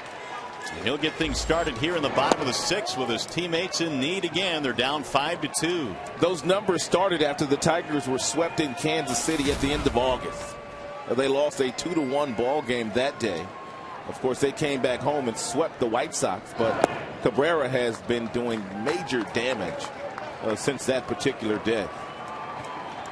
Cabrera, Fielder, Young, 3, 4, and 5 in the Detroit lineup facing Scott Diamond.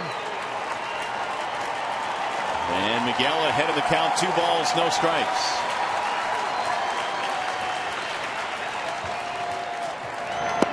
That's in there, 2-1 on Cabrera. There's still a whole lot of baseball to be played here today at Comerica Park when you have guys like Miguel and Fielder, Jackson, and Delman Young. The damage they've been doing all year long. Ron Gardenhire knows that 3-run lead is not safe. The 2-1 pitch. Grounded foul, 2 balls, 2 strikes on Cabrera.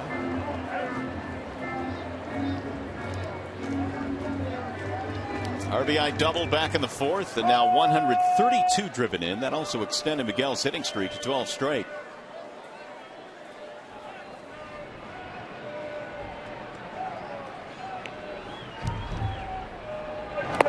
Swing at a foul tip into the glove for strike three, and Cabrera is retired. One gone. 4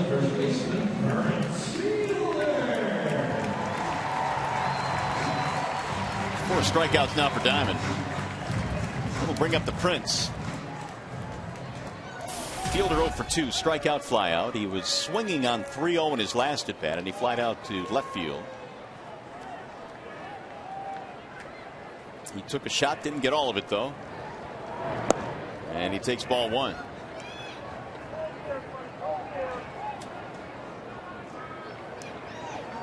Tigers had a 2-0 lead until the Twins dropped the 5 spot in the 6th inning.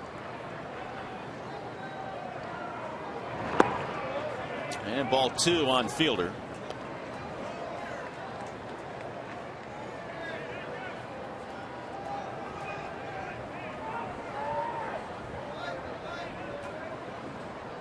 Here's the 2-0 pitch. Back up the middle. Diving stop it short by Florimone, and he throws it first, and it's picked by Morneau. Wow. Really good play all the way around. Ron Gardenhire said that Florimone will get every opportunity to take over that shortstop position, but he's going to have to win it in spring training. And if he continues to make plays like this, there's a pretty good chance he might be their opening day shortstop. He did need some help on the other side from his first baseman, Morneau, but oh, what a play.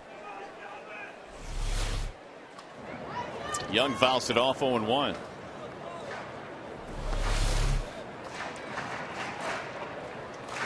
Give it to you in slow motion even.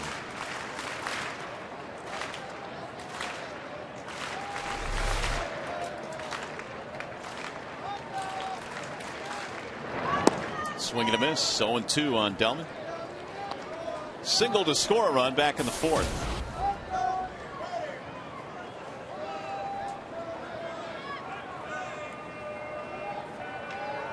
Delman now with 72 RBIs. Skies this one to center field. Hit pretty deep if playable.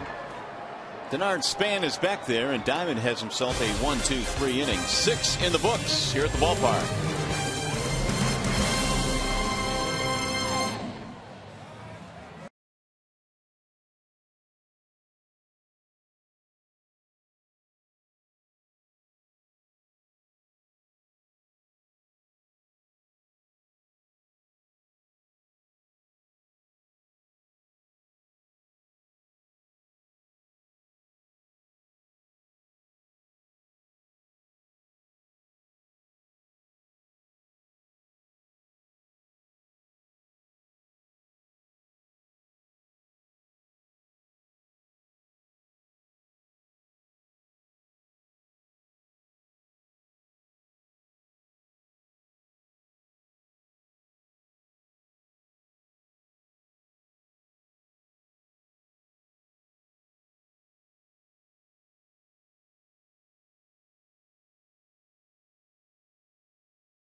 You know, something that we were on the field, I think gives it a little bit of extra special meaning. So, you know, we got obviously over 3 million fans this year, so, you know, this is just a little way to give back. And the thoughts of Justin Verlander, the shirts off their back promotion after the game. Some lucky fans will win the jerseys that the Tigers will give away. Verlander sounded like he was a lot of breath. I think he was running his sprints. when he was giving that interview. Because I don't think he was nervous. As we go to the 7th, it's 5-2. And the Twins send Ben Revere up there against Brian Villarreal. Revere and then Mauer and then Willingham. 5 runs, 8 hits, Minnesota. 2 runs, 4 hits, Detroit. Game 1 of 2 here today at the ballpark. Little chopper toward third. Foul ball.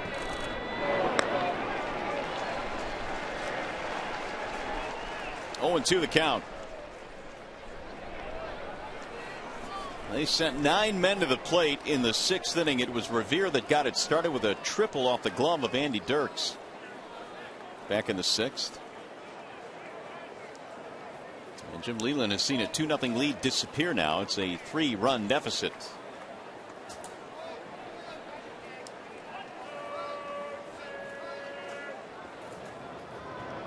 Here's the 0-2.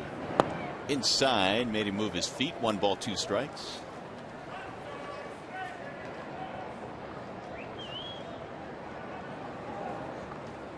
Villarreal needs to keep him off the bases. Revere with 37 steals. He's had 2 hits in the ball game today. There's another one in the dirt. 2 balls, 2 strikes. Yeah, Villarreal, it really doesn't matter whether he's going up against a left-hander or a right-hander. He can dominate both of those when he is going good. There's proof as far as the batting average is concerned. Low, 3-2. And with a doubleheader today, I guess Jim probably thinking I may as well let him stay out there for 2 innings if I can get 2 innings out of him, because he won't pitch in the nightcap. And you have to be very cautious with your bullpen on a day when you're playing a doubleheader.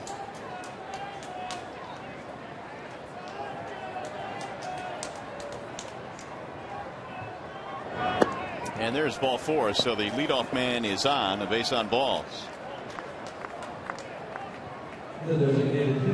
Here's that AT&T trivia question that we posed a little bit earlier this afternoon. Who is the last Tiger to hit 40 or more home runs in a season before Miguel Cabrera, who of course did it this year? And that would be Cecil Fielder, who hit 44 homers back in the 1991 campaign. Prince's daddy.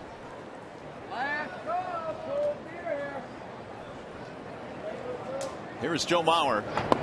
Ball 1. With all the steals that Minnesota has this year, you'd have to think that Revere will probably be on the move when he feels like he can get a good enough jump off the combination of Villarreal and Laird.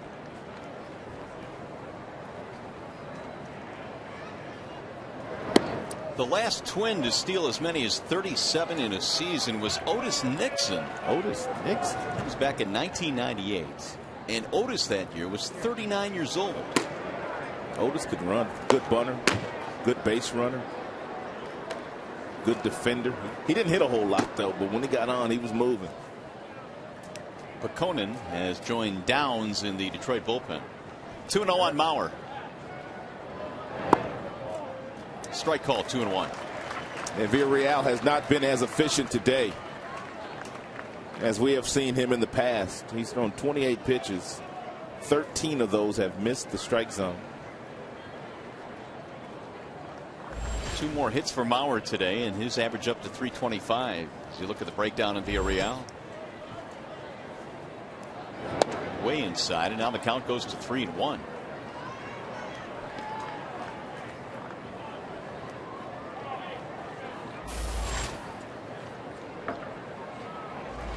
The slugging Willingham waiting on deck.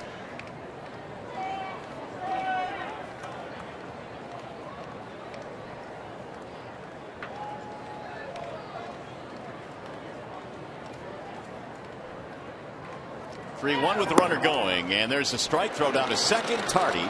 It goes into short center, and that means to his feet Revere will get the third. And another bad break there for the Tigers. Revere never stopped. He kept his eye on the baseball the entire way.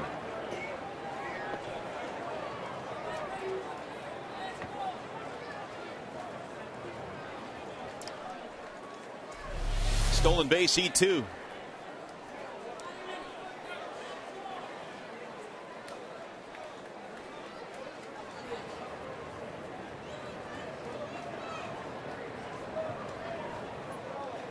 Johnny couldn't pick it down there at second.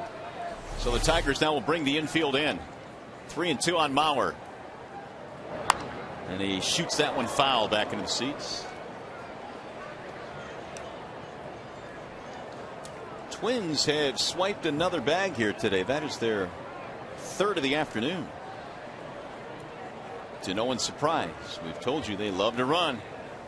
They could do nothing yesterday with Doug Fister. Fister only gave up 7 hits. He didn't walk anybody either. And when Fister allows base runners, they don't get good jumps against him. So they couldn't get loose in yesterday's ball game.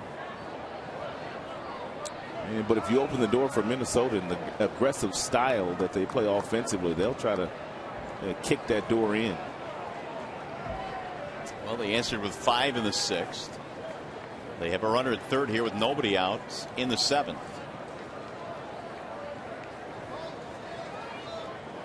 And a really good contact hitter standing in the batter's box.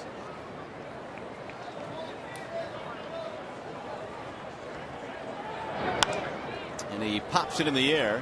Shallow left field. Dirk's on the charge. Still coming. Diving, and he makes the catch. Revere will tag, and he's going to be able to score standing up.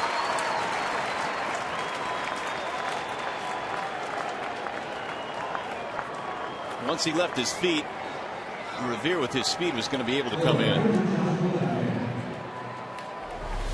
Andy Dirks had to run a long way to get to the ball, and Revere was standing on third base. He saw that the play was made, and he was able to pretty much jog home.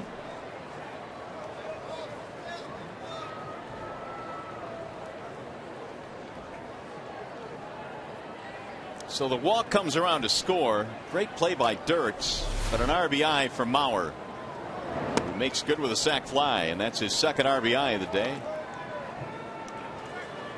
1 ball, no strikes. Josh Willingham, who has a double.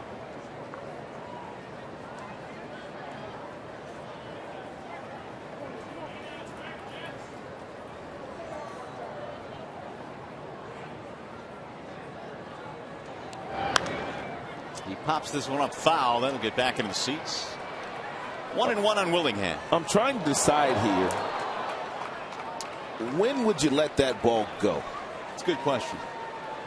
I mean, knowing that Revere is going to score if you catch it, when in your mind as an outfielder do you decide, you know what, it's a foul ball, I'm going to just let it go? Well, you hate to give away outs, but it's a really good question. I don't know if you ever do. I mean, would you ever give away an out? Well, there's been times where there's been balls like that where the outfielder simply does not make the play. Probably a closer game, probably a little bit later. Later, sure. I mean, then you have Mauer standing in the batter's box, a guy that doesn't strike out anyway, who's probably going to drive that run in regardless. Here's the 2-1. 3 balls and 1 strike. Mauer getting his second RBI. Even had Dirks been able to keep his feet and gotten to that ball quicker, it would have been really difficult for him to throw out Revere. 3-1 pitch. And there's a strike. Willingham thought he had a walk. And it's not that it wasn't shallow enough to throw him out. It's because of his momentum. Right. The way that he was running so hard, it would have been tough for him to gather himself and then get anything on the throw to throw out Ben Revere. And with that wind, as you mentioned earlier, howling out toward left field, perhaps Dirks a step or two deeper in left. 3-2 is hit high in the air, shallow center field. Jackson coming in. Austin is under it, and there are 2 gone.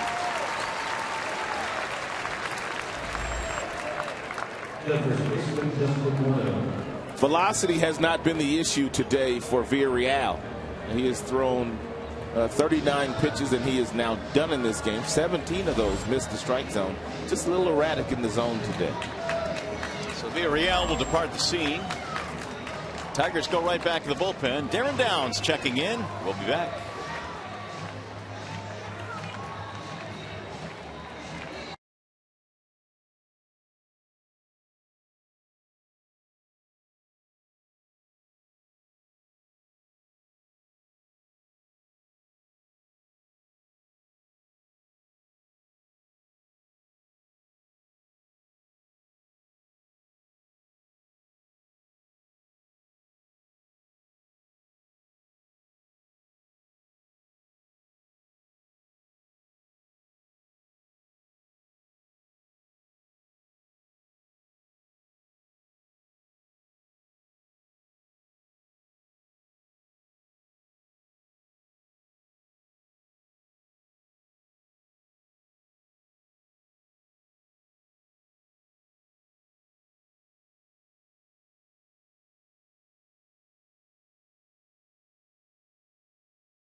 afternoon. They got a couple of runs in the fourth inning. Miguel Cabrera getting it done again. He doubled down the left field line to score a run. That made it 1-0 in favor of the Tigers. Delvin Young's done a lot of this recently as well. His base hit scored Cabrera, and all of a sudden Tigers led 2-zip. You know, Max Scherzer was cruising through 5 before the triple off the bat of Ben Revere. Then you got an infield single by Joe Mauer. Then you have a bloop single by Justin Morneau, and you get the idea where this highlight pack is going. And Trevor Plouffe got a first pitch fastball from Brian Villarreal, who came in for Coke, and they scored 5 runs in that 6th inning. Meanwhile, Darren Downs takes over to face Justin Morneau. 6-2 in favor of the Twins. Soft line drive is caught by Johnny Peralta. Downs does his job. He gets Morneau. And it's time to stretch here at the ballpark with the Twins on top, 6-2.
He had great command of his fastball. It was anywhere from 89 to 91 miles an hour. Had a lot of swing back action.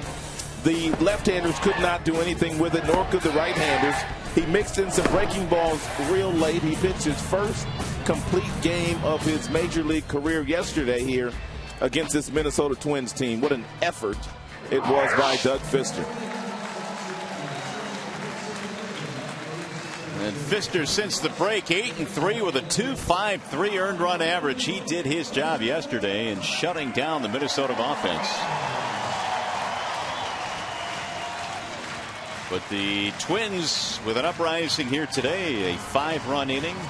That came in the 6th. They added one more in the 7th. Tigers have some work to do now as we go to the stretch on a really nice afternoon here today.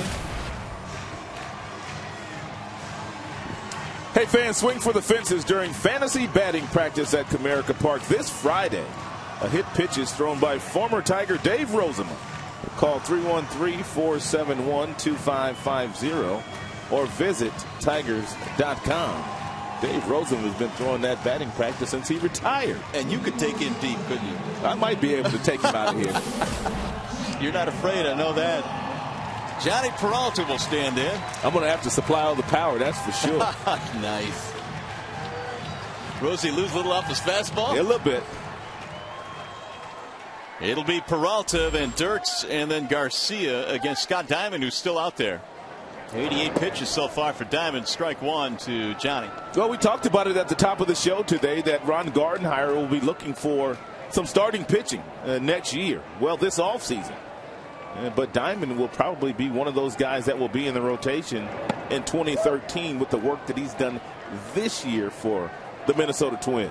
Yeah, Gardenhire has said as much. And really, when you look at who they had in the rotation at the start of the year, most of them are either gone. I mean, you talk about Carl Pavano, who'll be a free agent. Liriano traded away. Baker had Tommy John surgery. And Blackburn's not even on the 40-man roster anymore, so they've had a lot of turnover in their rotation. 2 balls, 2 strikes, but make no mistake, you've got to be able to pitch to win. They just have not had that one shutdown guy in a while here. No, they haven't. Not since Santana left, probably. Right, I would agree. I mean, Liriano at times was that guy, but never consistently enough. The 2-2 rolled foul. And Minnesota's never really had a staff full of guys that get lots of strikeouts. They pitch to lots of contact, which means there's always a premium placed on their defenders. And by and large, their defenders have always been able to make plays. Johnny in this one, a fly ball and a walk. Here's the 2-2. Popped up. Shallow right field. Revere charging, still coming, and he almost made a spectacular catch. Which he does every single day. Oh. He has got mad range in the outfield, whether he's playing right field or whether he's playing center field. He just covers a lot of real estate. He sacrificed his body there.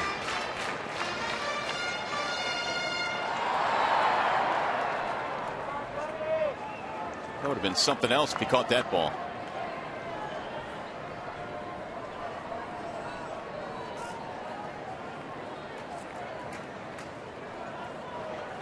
Two balls, 2 strikes. And Johnny Peralta.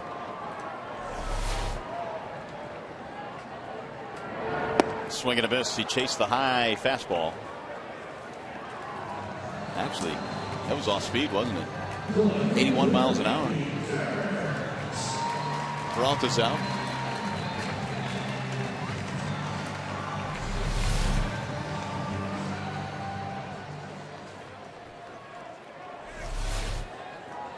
So with 1 away, here is Andy Dirks, who's 0 for 2.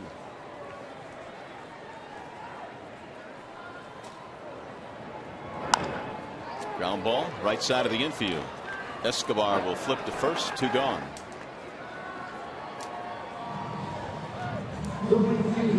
That'll bring up Garcia. Avisail with a single, and then was caught stealing back in the 5th. It's 1 for 2. 355 at the big league level. All of his hits have been singles. The part of his game that we saw at the minor league level that should progress and develop at the big league level is power. He's a big enough kid. And ball 1 missing outside. In any event, Rod, this is a great experience for this young man to get. And no doubt about that. This kid started in A-ball this year and went to AA, and the Tigers brought him up at the end of August. And just in case they got to the postseason, he'd be eligible for the postseason roster. He looks good in his uniform. That much we do know. 6'4", 240 with speed. Has a good throwing arm.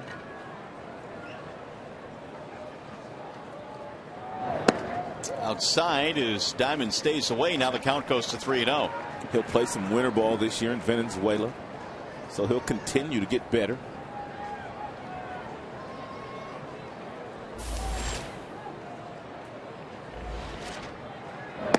That's in there. I don't know if we've seen him long enough for you to make this determination, but is there any part of his game that needs still some fine tuning? And no doubt, he's a rookie. I mean, he's made some base running mistakes. He's thrown to the wrong bases on occasion. All that comes with just learning and learning how to play the game. There's a certain element of how quick the game is played at this level that he's never seen before. Also playing in a pennant race where everything is magnified. But as you said earlier, I mean, this is just really good learning experience for Avisail. And he takes ball 4, so he's aboard with a 2-out walk. He kind of tippy-toed around him, and that's his 3rd base on balls of the game. Garcia does have a really good teacher down there in the Tigers clubhouse and dugout. That would be his good friend Miguel Cabrera. Miguel has taken him under his wing, and Miguel has made sure that for the most part this kid has done everything the way that he's supposed to do as a rookie coming to the big leagues. Casey Fiend heating up in the bullpen for Minnesota. There's ball one. That's going to bring Domet out to the mound. Casey Fiend, the former Tiger, has pitched very well for Minnesota out of that bullpen.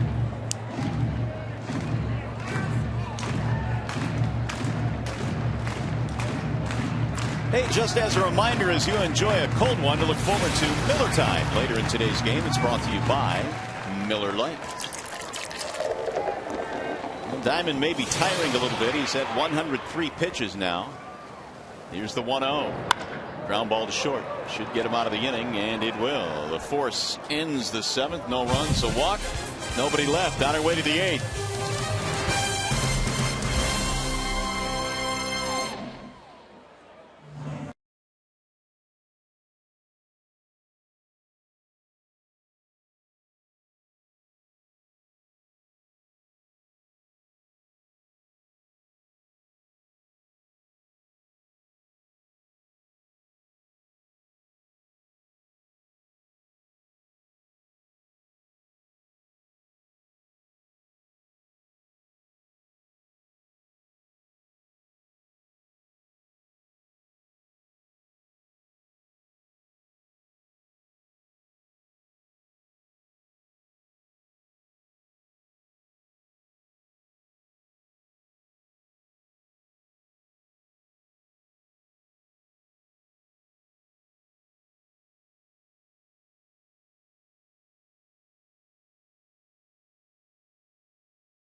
Now had an RBI double earlier in the game. The Twins' sixth inning is the difference.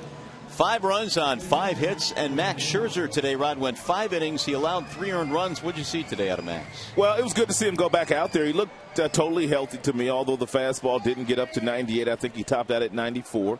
He didn't throw as many changeups and breaking balls that he has in the past, and I'm just glad that he was able to get through it healthy. So I expect him to make his next start 5 days from now.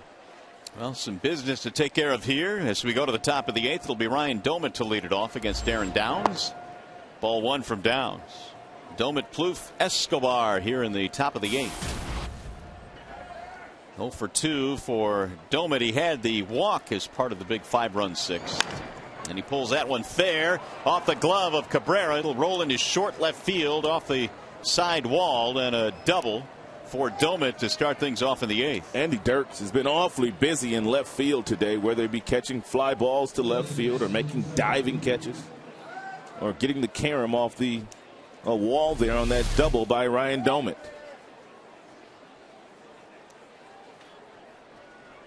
Cabrera almost got this one. And had he been able to catch that baseball, he would have gotten the out over at first base. Domet does not run well. Miggy, with his arm strength, would have been able to get up and get that out. Here is Trevor Plouffe. Ball 1 to Plouffe. And Jim Leland was talking about this Minnesota Twins offense a couple of days ago before they got rained out here, the first game of the series. And he was talking about how well they can hit. Well, the resurgence of 2 guys in their offense certainly, I think, has made a difference. And those 2 guys have been a couple of guys that have done it for many, many years, and that would be Mauer and Morneau. That's right. Mauer's got that average up, battling for a batting title, and Morneau now driving in runs. And then you add in the wise decisions that were made by their general manager, Terry Ryan, in the offseason. And they signed Ryan Domet to a free agent contract. Then they extended him a couple of years, so he's going to have a couple of more years in a Minnesota Twins uniform. And then Josh Willingham, also a 2-year contract, 35 homers and 110 RBIs out of Willingham. So he made some really good decisions. Swing and a miss, and Plouffe is unable to advance the runner. One gone. Well, here's the busyness of Andy Dirks in the game today.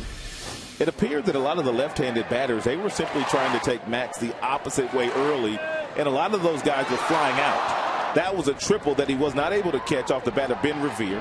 Comes in, make a diving play, so Andy's kind of earned his money this afternoon. Here's ball one to Eduardo Escobar.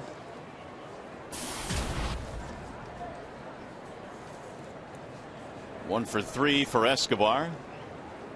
Singled, stole a base back in the fifth. Swing and a miss. 1 ball, 1 strike. Luke Pekonen still warming up. It was Downs that came on in Scherzer's last start, the one that lasted just 2 innings against the Oakland Athletics, and it was Darren that came on and kind of bridged the gap. Did a great job.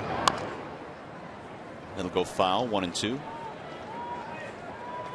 This time of the year, you literally need contributions from everyone. And more than likely, Darren Downs' work's not done for the day. And regardless of how many pitches he throws here today, Jim will probably need him in the nightcap as well. Here's the 1-2. That's back up the middle into center field, a base hit. Doman rounding third. They're going to try and score him. Jackson comes up with it, and the run will score. It's an RBI single for Escobar. His second hit.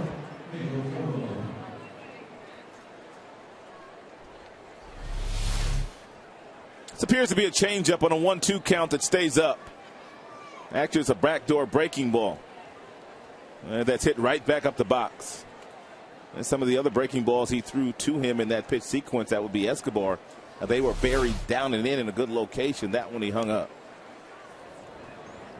Here is Florimon. And he shoots one to right field. Base hit. Escobar will stop at second base. And now the Twins have 11 hits in this game. And all 7 of their runs have come in the last 3 innings.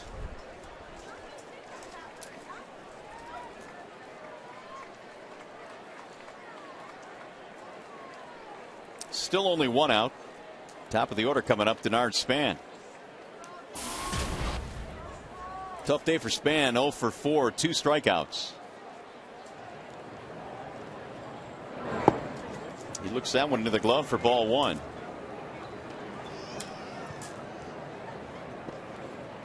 Span came into this one hitting .359 career here at Comerica Park. No such luck today, though. There's the strike, 1-1.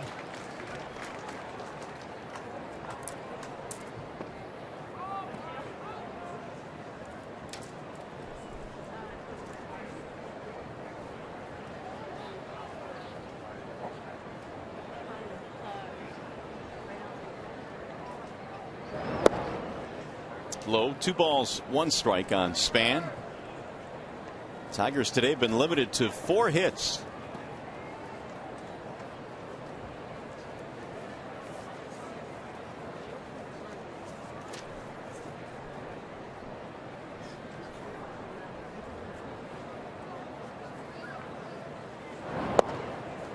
Missed it again. 3 balls, 1 strike.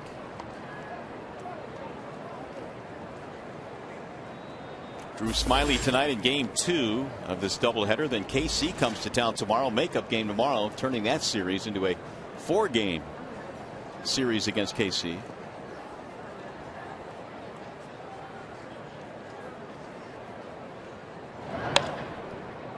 Little pop-up, shallow right field. Garcia coming in. And the runners hold. Span hit that one off the end of the bat, and he's had a tough over 5 today. It's going to bring up Revere.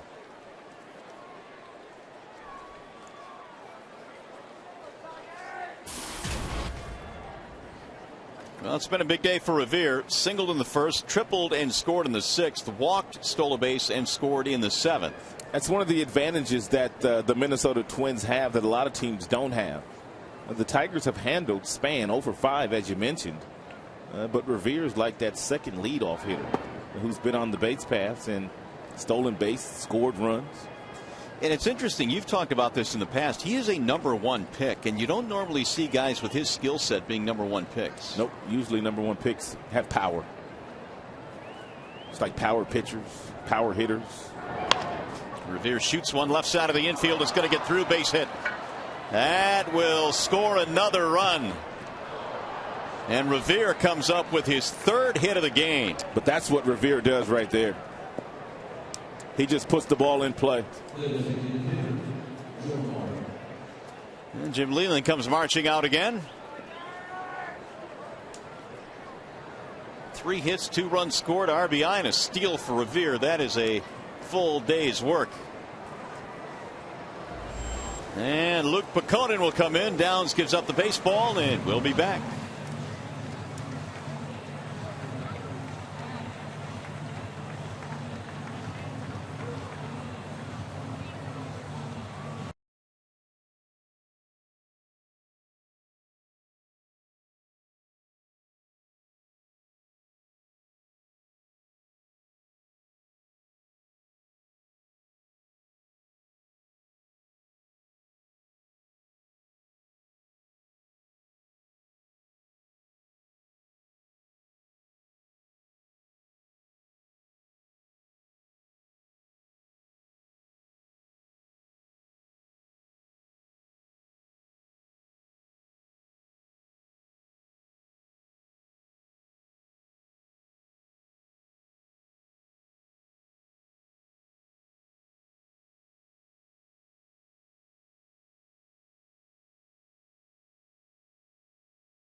Get the lowest tire price, period. Bell Tire.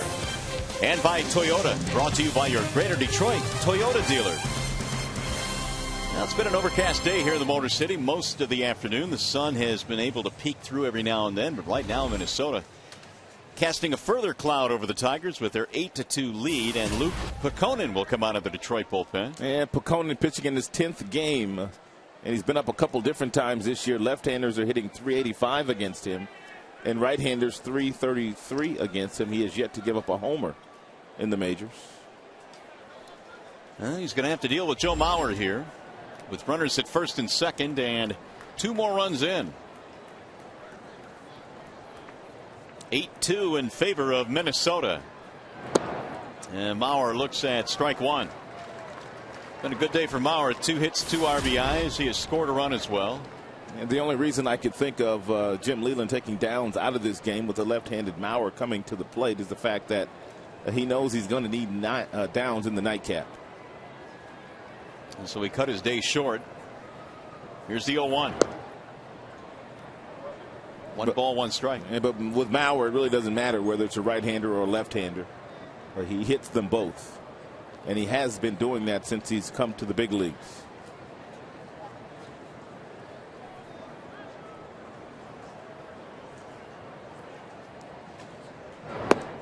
Ball outside, 2-1.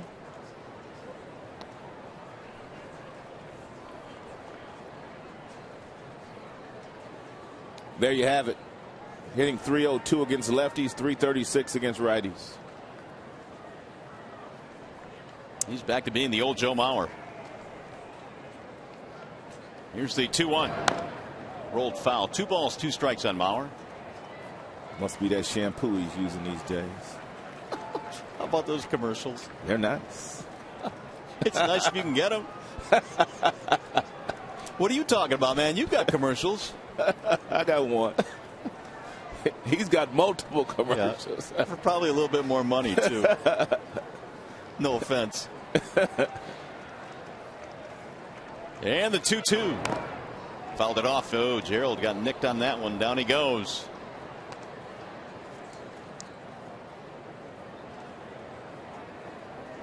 Somewhere Alex Avila is saying, welcome to my world.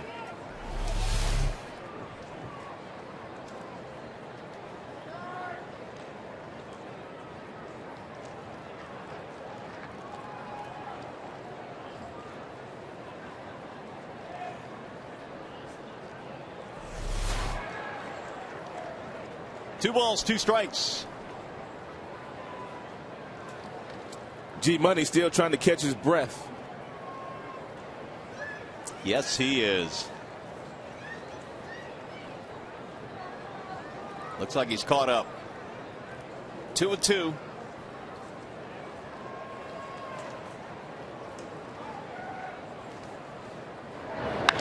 And Mauer skies one in the air to right center field. This ball's hit a ton, and it's going to go all the way to the wall in right center. Two more runs will score. Mauer is on his way to third base, and he's going to motor in with a triple.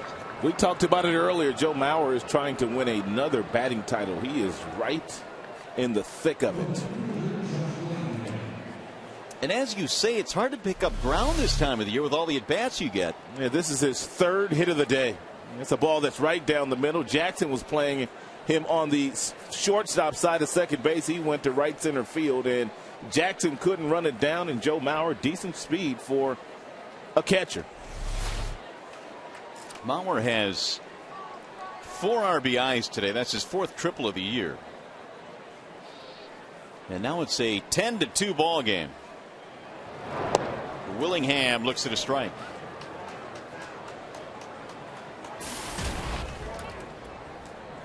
So the 4 runs here in the 8th inning, all charged to Downs. Bullpen struggling a little bit here today. It was in some ways a tricky day for Jim Leyland, not knowing what he would get out of Scherzer because of the shoulder fatigue. But he also has a guy in game 2 of the doubleheader, Drew Smiley, that hasn't started in a while. High towering fly ball into center field where Jackson is waiting, and that is that. But a 4 spot in the 8th for the Twins, and they now lead 10-2.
So you look at some of these superlatives on Mr. Cabrera down the stretch here. He just continues to get it done for Detroit. Well, I think Miguel would love to win the Most Valuable Player award this year in the American League, but I think he also understands he's got a lot of competition, and he's got to finish as strong the last 2 weeks as he has been since the month of August began, because it's not going to be given to him. He's got to simply go out and take it. Well, there's a campaign around the ballpark to get the MVP for Miggy, but in my mind, and even Jim Leland has said this, you really shouldn't have to campaign. His numbers speak for themselves. Well, if you listen to some of the people across the country, though. Agreed. You would not believe that. I heard someone on the radio today say it's a runaway, Mike Trout. And I'm thinking, really? I've heard a lot of that, too. Well, here come the Tigers now. Jackson in the bottom of the 8th inning leads it off. And like I said, if Miguel's going to get it, he's got to go out and continue to dominate for the next 10, 12 days. Former Tiger Casey Fiend is on the hill now for Minnesota, and he misses. 1 ball, 1 strike. Jackson a walk, otherwise 0 for 2, batting .300. And a bender missed inside, and the count now is 2-1. This much I do know: if the players and managers and coaches voted for the MVP, there's no doubt Cabrera would get the MVP. Yeah, I'd probably agree with that. I mean, no doubt. They see these guys day in and day out. And how many managers do we come across every series that we have played this season saying, we can't let this guy beat you? And that would be Cabrera. He's just, he does strike fear into opposing managers. That one nicked the catcher. 3-2 the count on Jackson. Scott Diamond did some pretty good work here today. He has pitched well against the Tigers this year. He threw another fine game against Detroit. He gives way to Casey Fiend. Diamond gave up the 2 runs in the 4th, but otherwise allowed just 4 Detroit hits.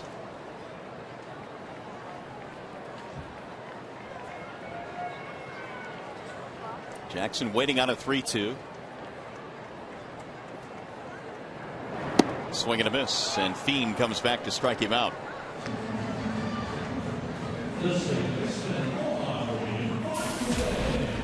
As soon as the game ends, our coverage will continue with Tigers Live. You will hear from the manager, Jim Leland, the players, plus we'll break the game down and show you all the highlights. That's immediately after this game from the Call Sam Studios here on Fox Sports Detroit.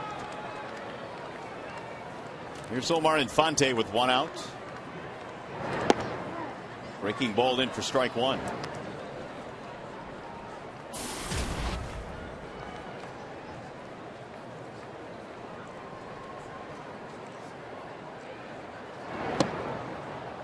Make it 0-2.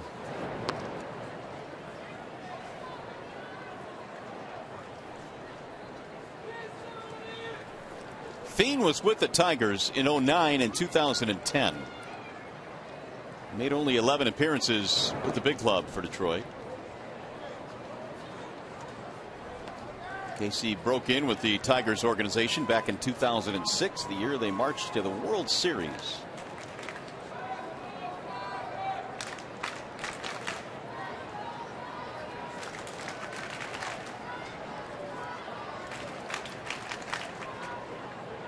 Fiend with the 1-2. High fly ball, shallow center field. The second baseman Escobar, and there are 2 gone. So Fiend will face Cabrera with the bases empty.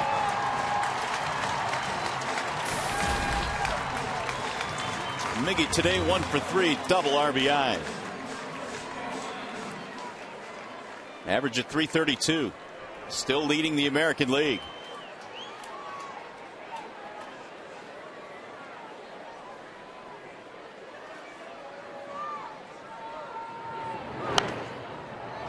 Fouled away 0-1. And one more double for Miguel Cabrera, and he will join the company of Hank Greenberg, and that's 40 or more homers, 40 or more doubles in a season. And it seems like every time we put up some photos with Miguel and some of the numbers that he has done, there's a photo of Hank Greenberg there. Or in this case, a statue. Tapped foul, 0-2. Tigers led 2-0 in this game. They got a pair in the 4th off Diamond, and then all of a sudden in the 6th inning, the Twins drop a 5 spot on the scoreboard. Added 1 in the 7th, 4 more in the 8th.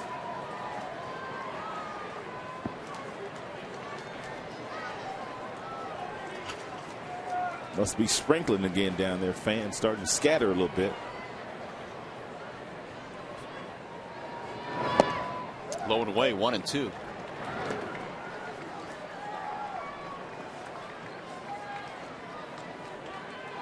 Cabrera has 193 hits. He has never had a 200 hit season. 198 his career high. He's done that twice. Outside again. 2 balls, 2 strikes.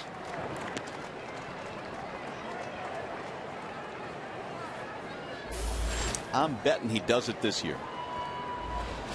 I'm right there with you, especially the way that he's been swinging the bat for 6 weeks now. He's been on fire for 6 weeks. Well, the one thing you pointed out a little bit earlier, which I think bears repeating, was he won the Player of the Month award in August really on 1 foot with the bad ankle he had, which makes it all the much more remarkable what he was able to do. And there was about a week there where he had 2 bad ankles at the same time. Right. That's true.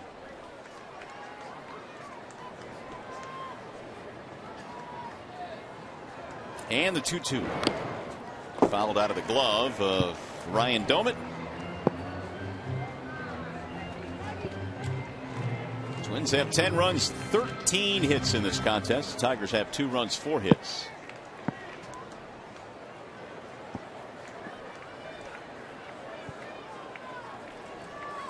It's going to be a busy offseason for Ron Gardenhire and the Twins as they try and find a way to get back into the mix in the Central Division, a division they controlled.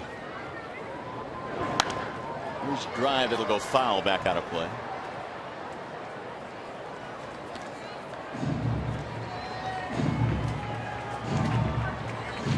Two and 2 on Miguel Cabrera. Ron Gardenhire won 6 Central Division titles. And it took him till what, 2 years ago to get the Manager of the Year award?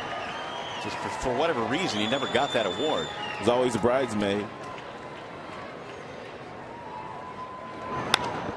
High, towering pop-up. Middle of the infield. And it's caught by Escobar. It's a 1-2-3 inning for Casey Bean. Let's go to the 9th.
For the Minnesota Twins and was very good here today. Tigers were able to bend him early, but they couldn't break him, and then he started making some quality pitches, whether it was to the left-handers or the right-handers. He stayed out of the middle of the plate.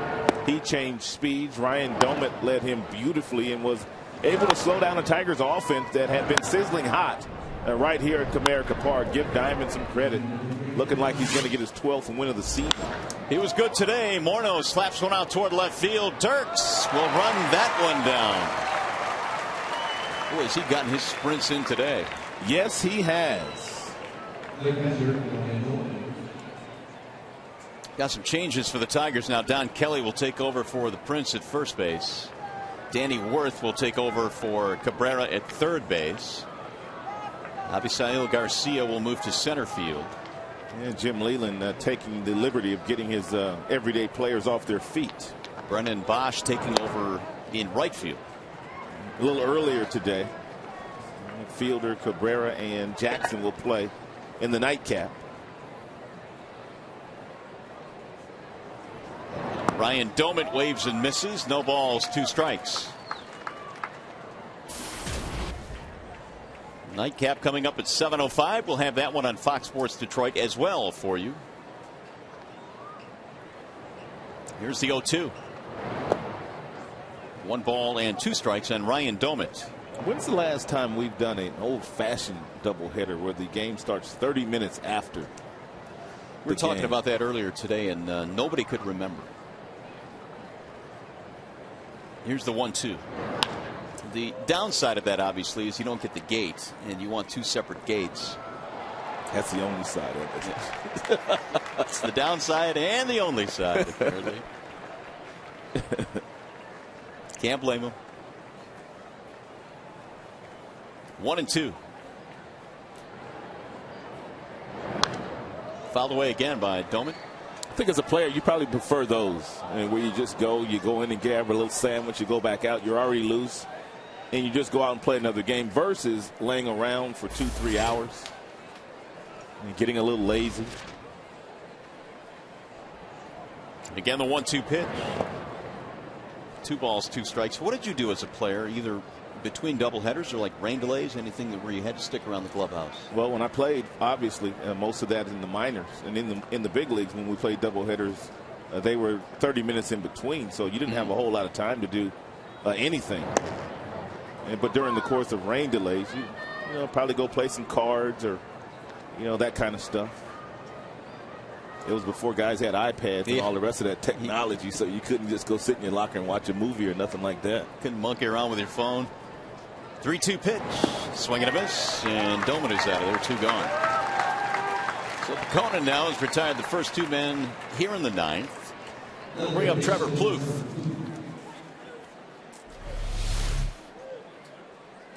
That's a real good pitch there by Pekonen to 84 miles an hour.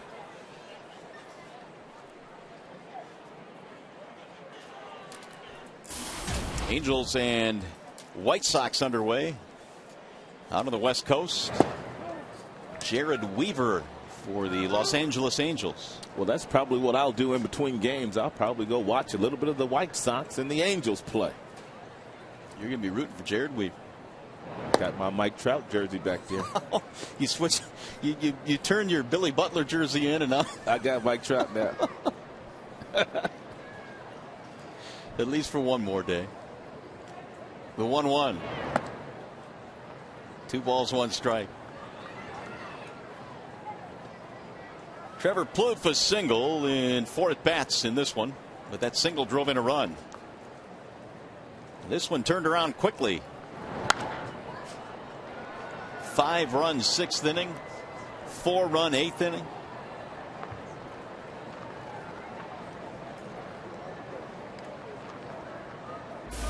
Waiting on deck, Eduardo Escobar. Swing and a miss, struck him out. Pekonen has a 1-2-3 9th inning. As we go to the bottom of the 9th, Tigers baseball today is presented by Bell Tire.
Baseball on Fox Sports Detroit is brought to you by Comerica Bank. Strength and stability since 1849.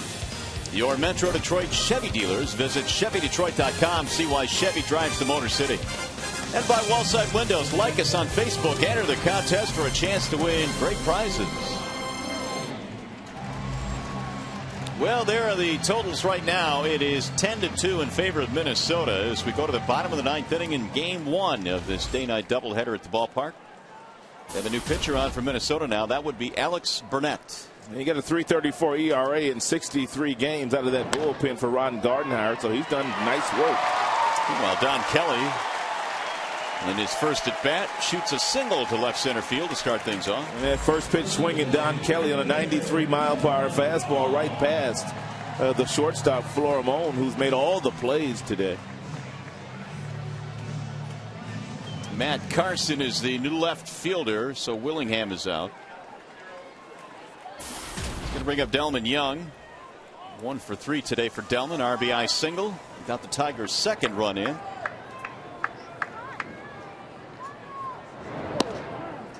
And it's in for a strike, 0-1.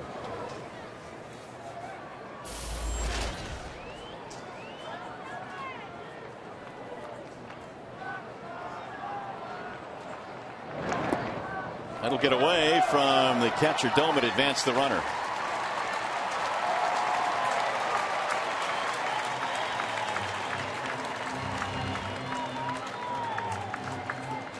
Wild pitch by Burnett. Fiend threw a 1-2-3 eighth, and now Burnett here in the ninth.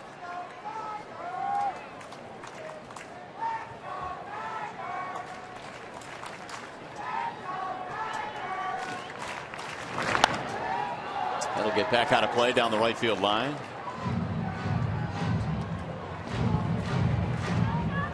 Delman now with a total of 72 RBIs. Tigers got 2 in the fourth inning to go up 2-0, the only lead that they've had.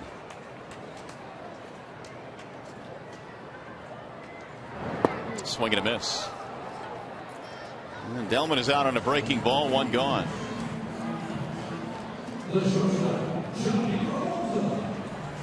Hey fans, don't forget you can follow your Tigers with the MLB.com at bat 12 for your iPhone, iPad, Android, and Windows Mobile. You can get live audio pitch tracking, video highlights, and more.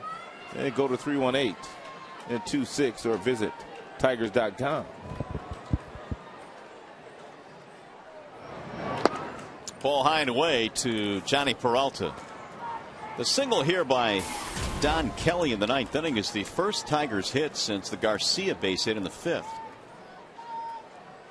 Only 5 Detroit hits today against Minnesota pitching. That's a pitching staff, too, that has given up more hits in the American League than any other club. Yeah, their ERA was the highest. Didn't go. Only the Rockies ERA higher in all of Major League Baseball.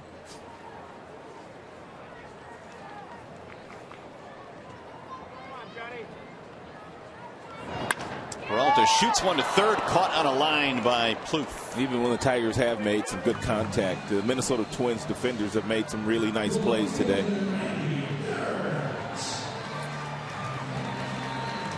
So the Tigers down to their final out.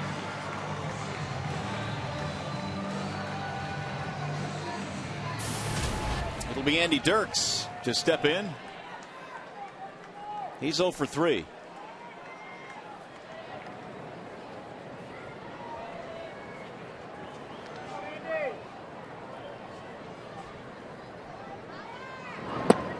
Ball 1 high.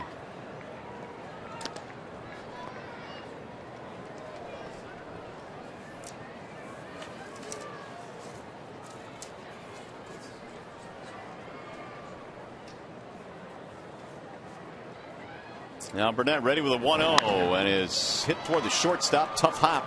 Fielded by Florimon. His throw is dropped at first base, safe. Morneau couldn't corral it, and the Tigers are still kicking. I don't think that ball bounced. That's going to be an error on their first baseman, Justin Morneau.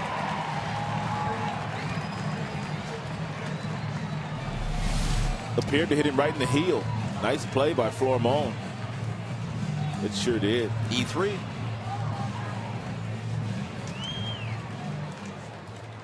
Looked like Morneau was anticipating that ball was going to bounce and he was going to have to pick it. And the ball stayed up on him and he got his 4th error of the year. Here's Garcia. Ball one inside to Garcia. Single and a walk in this game for Abisail. .355 average at the major league level. The Tigers minor league player of the year. And the 1-0. In there, a strike called 1-1. It's a couple of pretty good plays that Florimon has made. Their shortstop. He's going to have every opportunity to win that shortstop position next year. Runner going, and a check swing went around. Strike is called. We saw a kid, Dozier. Was it Brian Dozier? Yes. Brian Dozier, who was playing shortstop earlier this year. He did not get called back up to the major leagues. They're going to send him to Venezuela to play some winter ball, and he's going to play second base in winter ball. So we'll see what Minnesota's middle infield looks like next year, whether Dozier is able to make the transformation from shortstop to second. That's hit back up the middle into center, and Garcia gets another hit. He's going to knock in 2. So the youngster has done some really good work since being called up. Well, he got himself a little slow breaking ball there from Burnett with 2 strikes and hit it right back up the box. It's a second hit right up the middle today. RBIs 2 and 3 in the big leagues. 10-4 ball game. Here's Gerald Laird. Ball 1.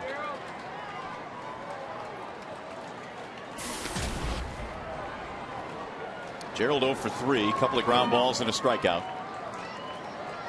The Tigers have picked up 2 more runs on 2 more hits here in the 9th. Fouled off. 1 ball, 1 strike.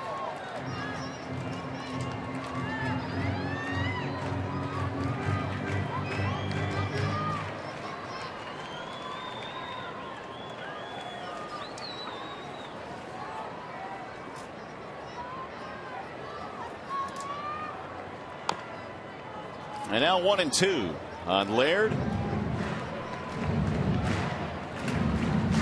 Bosch waiting in the on deck circle. He would be next.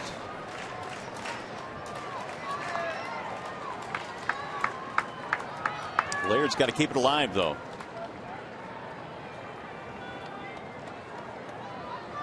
Here's the 1-2 pitch. Swing and a miss. He struck him out, and game 1 in this doubleheader goes to the Minnesota Twins. A big 5-run 6th inning after they fell behind 2-0. They poured it out at the end, and they win this one going away. So after an impressive win for the Tigers yesterday, the Twins come back with the big bats. And they take the victory here in game 1 of the doubleheader. Final score in this one, the Twins win it 10-4. We'll be back in a moment.